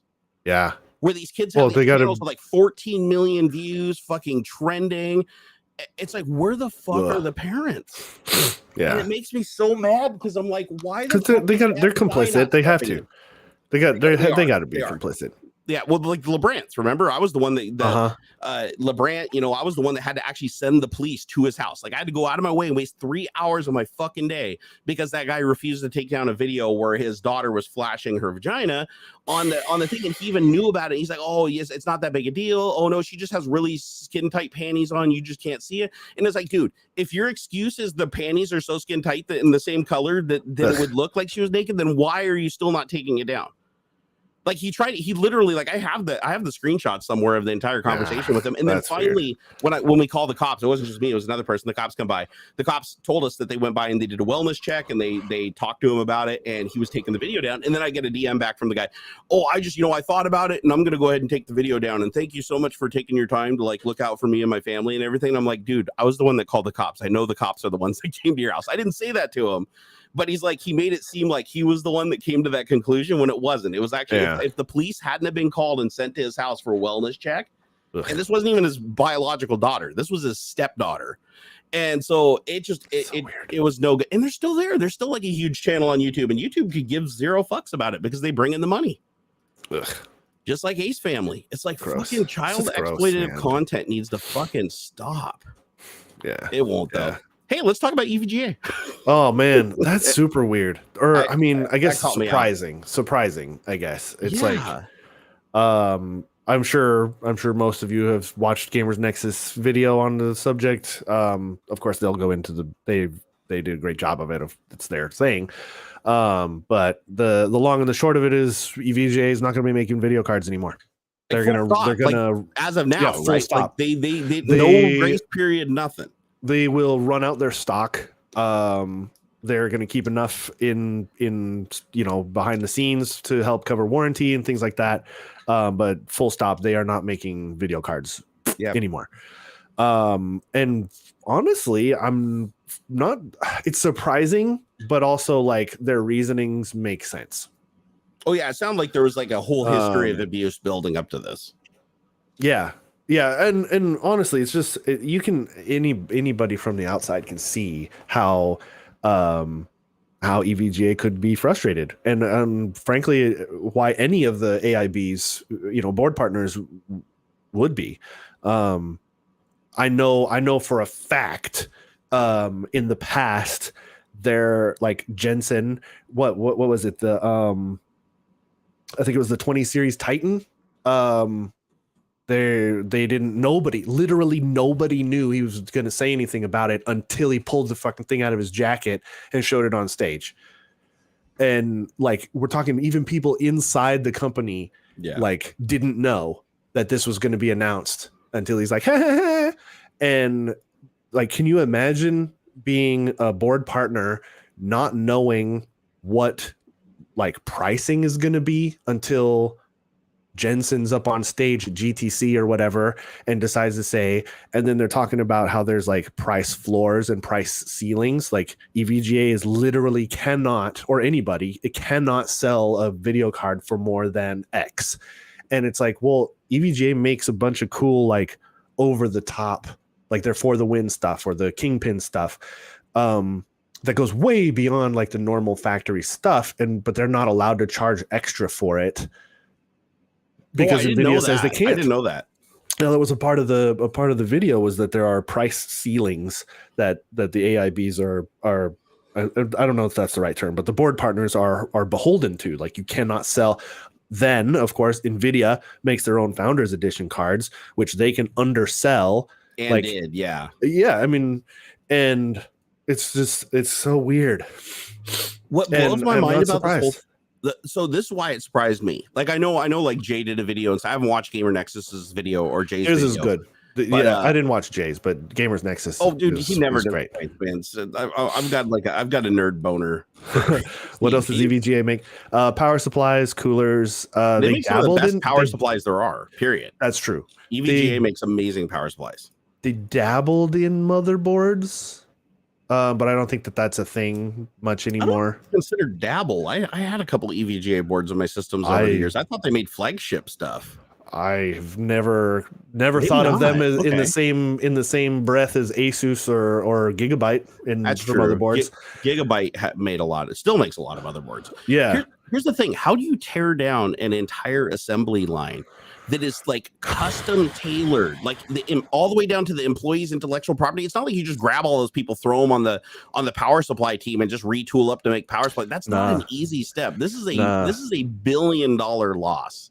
Yeah. There had to be some major fucking loss for them to be able to say, we're going to wipe out an entire production line for a flagship product that we've created for fucking years. From what GN was saying was that it accounted for close to 80% of their revenue, but it was but it was like 2% of their profit. They were not on the high end cards, they were losing hundreds of dollars per sale. Like if you were buying a 3090, anything above a 3070 Ti, from that line up, they were losing money on the sales because they couldn't sell them for more than what Nvidia told them to. And then the other problem that you have there, now that I'm thinking about it, is if somebody is like marketing their dollars for their PC build and they're putting them all into the GPU and not into the power supply, not into the motherboard, not into the AIO, whatever thing that EVGA makes, that's their lowest margin product. So yeah, I could see them totally losing money on that, especially when there's a chip shortage, right? Yep. Because now they can't even sell in the volume to recoup that small margin into anything tangible. So it actually does make sense for them to do this. Here's the thing that I'm wondering though, that nobody else seems to think. But again, my theories are usually way off when it comes to hardware. But it seems to me to make more sense that they would open negotiations with AMD to tool up for their GPU line, because they're already tooled for it. Why would they not do that? That's the weird thing about this Steve was saying that Andrew Hahn, I think he's the big boss CEO of EVGA, was like, no, we have no interest whatsoever in working with AMD or Intel to make GPUs. They do not want to make GPUs, period. The only thing I can think of is that their highest margin thing they make, I believe, is the power supplies. 100%. And so now that Nvidia is like 300%, I think, as they were saying, the margin, the margin is 300% better than on the GPUs. I think I'd have to imagine power supply components are not expensive. Like you can even buying the high quality components, sure, it could cost 6 times more than the cheapest thing you could possibly build. But it's like some of these power supplies sell for what, $500, $600, $700 for these crazy high ones. The big ones. Yeah, so it's like a massive margin on a power supply. So if they start catering, actually, I bet you that's all they're doing. I bet you that's what they're doing is they're going to drop Nvidia graphics cards, which they don't get to make. They don't get to dictate the margin, and they're going to build huge power supplies that are the most efficient, highest power supplies for gaming systems, so that the new Nvidia cards that are coming out that are so fucking power hungry, you're gonna need a new power supply. Yeah. And EVGA is gonna be there going, hey, we just so happen to have a 1400 watt 95 platinum power supply that we manufacture cheaper than anybody else because we foresaw that market coming, and we stockpiled all that shit and built it while everybody else was building these shitty graphics cards and get like 2% margin. I could totally see them breaking out and just becoming like the #1 power supply manufacturer on the planet. Yeah. Like, I mean, other than Seasonic. I mean, Seasonic will probably always rule the world because I think they are the largest power supply manufacturer in the world, aren't they? Don't they sell under like 100 different brands? Yeah. So, yeah, I'm kind of curious. That just seems so weird, though, because I think like how much like specialty goes into making a graphics card versus a power supply. A power supply is like, okay, weld some caps on, or not weld, solder some caps on, throw in some like resistors, and power comes in as AC, full wave or full bridge rectifier. Now it goes out as DC, 12 volts, 5 volts, and 3 volts or whatever. Yeah, it doesn't seem like it's that complicated of a mechanism versus like a GPU that has like thousands of tensor cores, really strict power regulation, right? All this memory, super static sensitive. Like, it just seems to me like that the tear an assembly line down that could do that without even entertaining the idea of, oh, maybe we make some AMD graphics cards, maybe they give us a better deal, maybe we make some we make our own graphics card, fuck them all, let's go create our own architecture. It just seems like a waste of that assembly line. Yeah, and the talent, just people. It's something like Kingpin. Where does Kingpin go? Yeah, I mean, so far all they've said is that like, they'll take care of their people. They're going to try and find. It's like 280 people. Microsoft said they were going to take care of their people, and look at me. Do I look taken care of? I think Steve was saying it's like 280 people on the GPU division, and they're redistributing. I'm sure some people are just going to leave because like what 100%. I mean, if I used to be a graphics card designer or a cooling designer engineer for graphics cards, how am I going to just transfer over to power supplies? Like, I don't know how that's going to work. It seems, yeah. Like, I mean, if I wanted to work on power supplies, I'd have been working on power supplies. I wanted to make let's go from our 5 nanometer construction and let's go build some capacitors. People are talking about Vince, the Kingpin guy. Vince, that was his whole job, was maxing out these graphics cards and creating these over the top outrageous, keeping EVGA at the top of all of these overclocking lists and stuff. That was his whole purpose. Imagine if the best car in the world just disappears.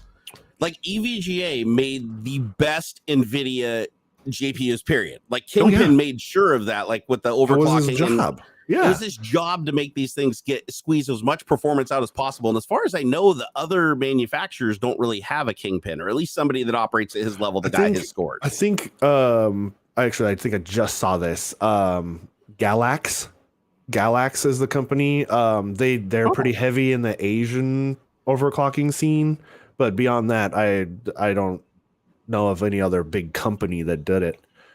So I wonder how they take care of him. Like, do they own the Kingpin name? That's a weird. Him as an employee. Like, I don't know. Yeah, I don't know either. We'll have to kind of see how it shakes out, but they got to be careful though, because a lot of people are like loyal to Kingpin as far as like that's why they were with EVGA at all. Or because of the the prowess that he put on it, the attention he put on it. If they treat him like shit or send him packing and don't pay him, I don't they're gonna think bring so. some bad clout to their product. I do genuinely think they'll make it right for as many people as they can that want to play ball with EVGA. I don't think it seems very sudden, and it's interesting. Yeah, it'll be. It's just so weird. You don't really see shit like this happen unless it's like a bankruptcy. Like if a company goes under and nobody buys them, that happens. But I've never seen a company that makes the best product, like the best product out of an entire line. You'd think Nvidia would be literally gargling their balls. No, that's what's blowing my. There was a quote that Steve put in there that it boiled down to basically was Jensen saying, "Oh, all these board partners don't do anything. They're not really adding any value to any of what like they're just standing on our shoulders and taking advantage of all the hard work that Nvidia does and just like basically slapping their name on it. So fuck them." And I highly recommend looking at Steve's video of it. There's like it's a good paragraph of Jensen basically shitting on board partners and how they don't do shit. They don't add any value to what they're doing. They're just basically copy pasting what Nvidia does, and that's outrageous. That's outrageous, by the way, because like, man, I don't know what in the 10 and 20 series, EVGA's cards were better than Nvidia's factory edition or founders edition. I can't think of a single generation that the founders edition didn't suck compared to the third parties. I mean, yeah. Like because I only run founders cards. All my cards that I've had are founders cards, and they never hit the overclock numbers of. Why doesn't Nvidia do everything like Apple do? That I think is where they're headed. I think that eventually Nvidia is going to push out and make the market shitty for board partners, and they want to. There was some complaining about there was in that same thing where he was shitting on the board partners. He had talked about how Apple like controls their whole supply chain and blah blah blah, and how he does want to. It seemed to imply that they want to copy Apple's like control over their entire product line. So you think Nvidia like purposefully poisoned the relationship just so they'd leave? Like, because I don't think that was the intent. I don't think that was necessarily like the evil mustache twisting. Oh, we're going to make it evil for everybody. I just think that make your product. Like, I just think that's been their attitude from the beginning. And this is approaching a thing where like I don't know if I can speak on some of the things that I know. Don't tread into any territory that's. But your job. I am not surprised to hear that either Jensen himself or Nvidia as a company internally has made it incredibly difficult to work with them. That makes sense to me. Yeah, and I'm unsurprised in to hear that from Nvidia based on things that I have encountered in my work in what I do, right? Comments do not reflect any of Puget's sense, right? But also, I you know me, I'm very cautious about specificities and things like that. So I'm unsurprised to hear that Nvidia is difficult to work with. I'm just going to say that. So EVGA, you know what? EVGA does make, like, you know, like I'm looking right now on their website, they do make AMD motherboards. I would not, I know they're not saying this publicly, and they wouldn't probably, because I'm sure that there's some intellectual property bullshit there and some stuff that they have to NDAs and stuff like that to be satisfied. But I would not be the least bit surprised if we find out from EVGA in a month or so, they're like, oh, we changed our mind. We just thought we're going to make some AMD graphics cards. I could see it maybe in a year or so, because like some of the things that Steve talked about after having like really pressed the CEO and a couple of the other people that were in on the meeting with them. Yeah. I haven't seen this video. It sounds like, I'll go watch it. It sounded like Big Boss doesn't want the stress of having to deal with GPU manufacturing in general. Okay. It sounded like if at some point in the future Han wanted to step back a bit or not be, it sounded like the guy's just getting old, for one. He's like in his 60s now, wants to spend more time with family and things like that, doesn't want to have as much of a like hands-on day-to-day stress of dealing with all of this. I mean, can they just replace him with another CEO, or is this like a family-owned and operated business? It is very much family-owned. I didn't know that. Still very private. It's I don't think EVGA is publicly traded or anything, but it seems like a combination of things. Like Steve mentioned, talking about EVGA probably overbought when the mining shit was going crazy, and so now is they did this in the 20 series and the 30 series stuff. Now they're struggling to get rid of product. They're selling 3090s at $1,000 when the original MSRP was $2,000. And that's brand new. I didn't realize they came down that much. Brand spanking new. Yeah, man, you can find them cheap, like way less than what they originally were listed for.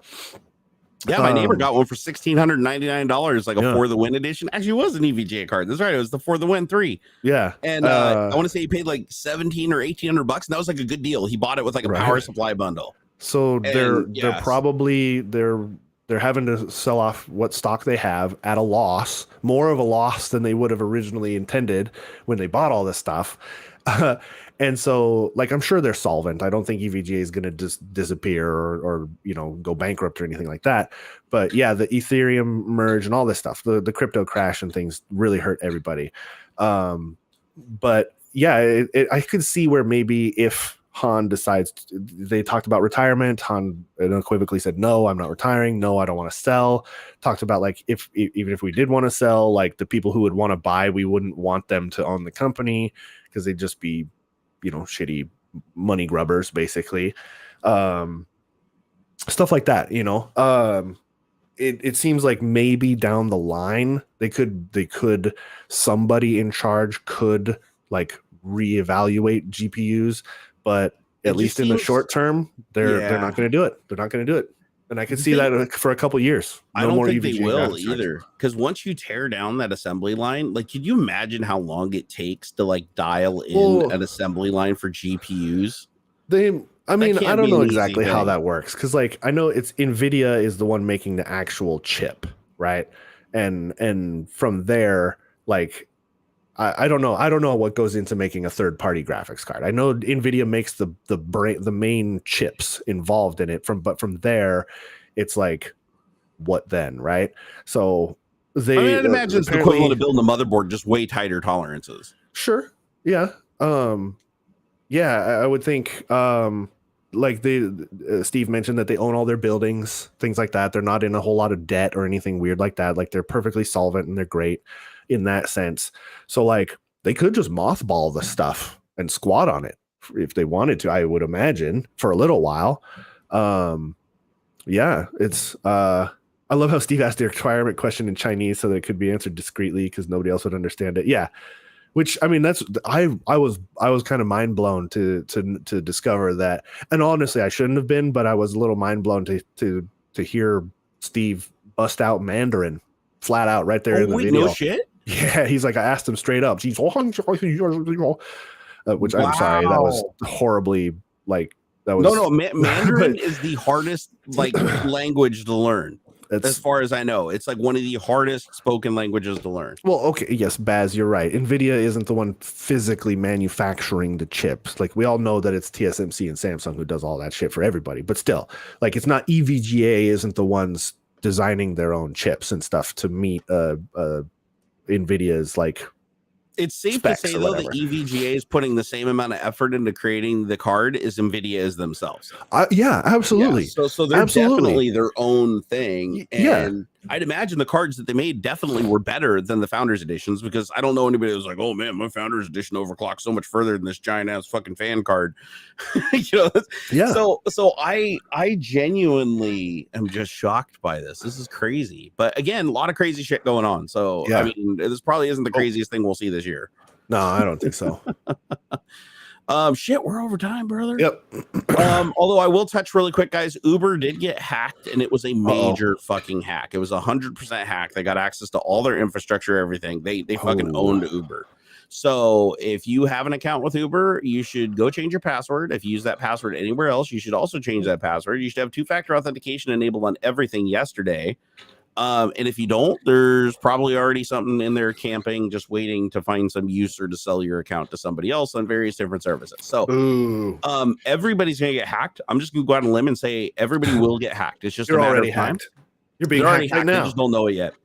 And the reason being is ever since that SolarWinds hack happened, there has been a massive increase in large corporations and stuff that were harder to hack getting hacked. And I don't think this is just a matter of simple social engineering anymore. I think this is a matter of that SolarWinds hack laid a lot of the foundation for them to just slowly and methodically start picking off things from the inside out. Yeah. And so don't think anything's protected. Like your bank isn't protected. Your two-factor everything, and even with two-factor, if they that forces them to at least have to social engineer a solution.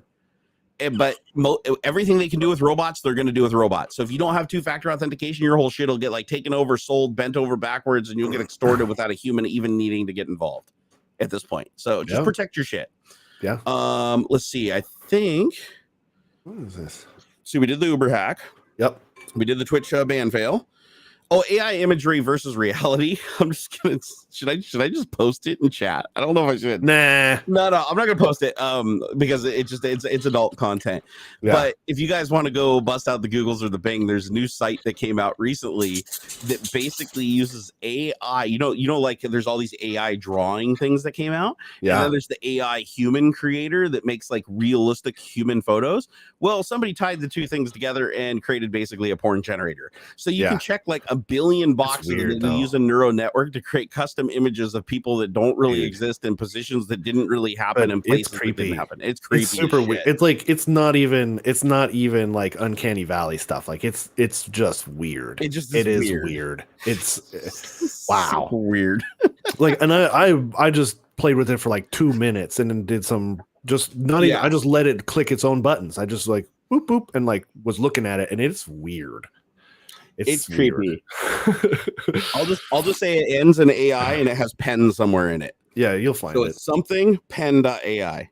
Figure it out from there. Yeah, fucking crazy shit. I want to thank everybody for stopping by for this tech talk this week. It was great having you guys. It's good to be back. Sorry, this was a good one. Yeah, I didn't stream for 2 times this last week. Last night I was feeling sick again. I felt sick this whole last week. I don't know what the fuck's going on with me, guys. I'm going to see the doctor here soon.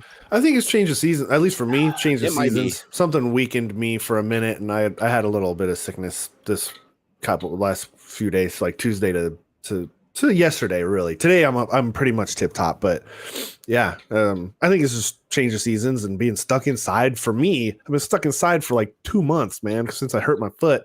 2 or 3 months now. Since the end of July, I haven't really been able to do anything or go anywhere. I've been a lazy bum, not moving and stuff. That's always bad. So Yeah, luckily my son's been helping me start cleaning up the nerd seasons, cave, I think, slow but steady. So the nerd cave is starting to get sorted, which is nice, man. Yeah, that's cool. Jim the Evo said it was actually a social engineering job for Uber. So no shit. So okay, there you go, man. Hey, I've said it a million times. Social engineering is the ultimate hacking tool. Like there is nothing that if you have enough balls and enough time, you can get through anything with social engineering. Yeah, just you have to be patient.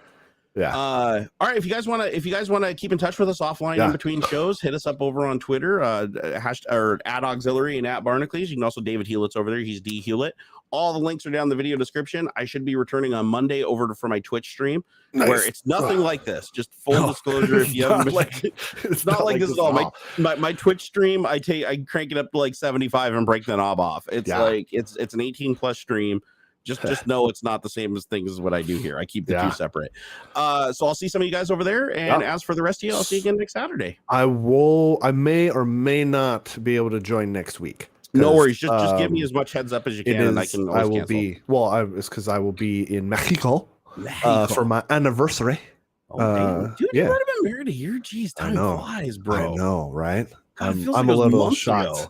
I'm a little shocked and excited, but yeah, man, I'm old. You just made me feel really old. I mean, I've done my foreign correspondent thing before. But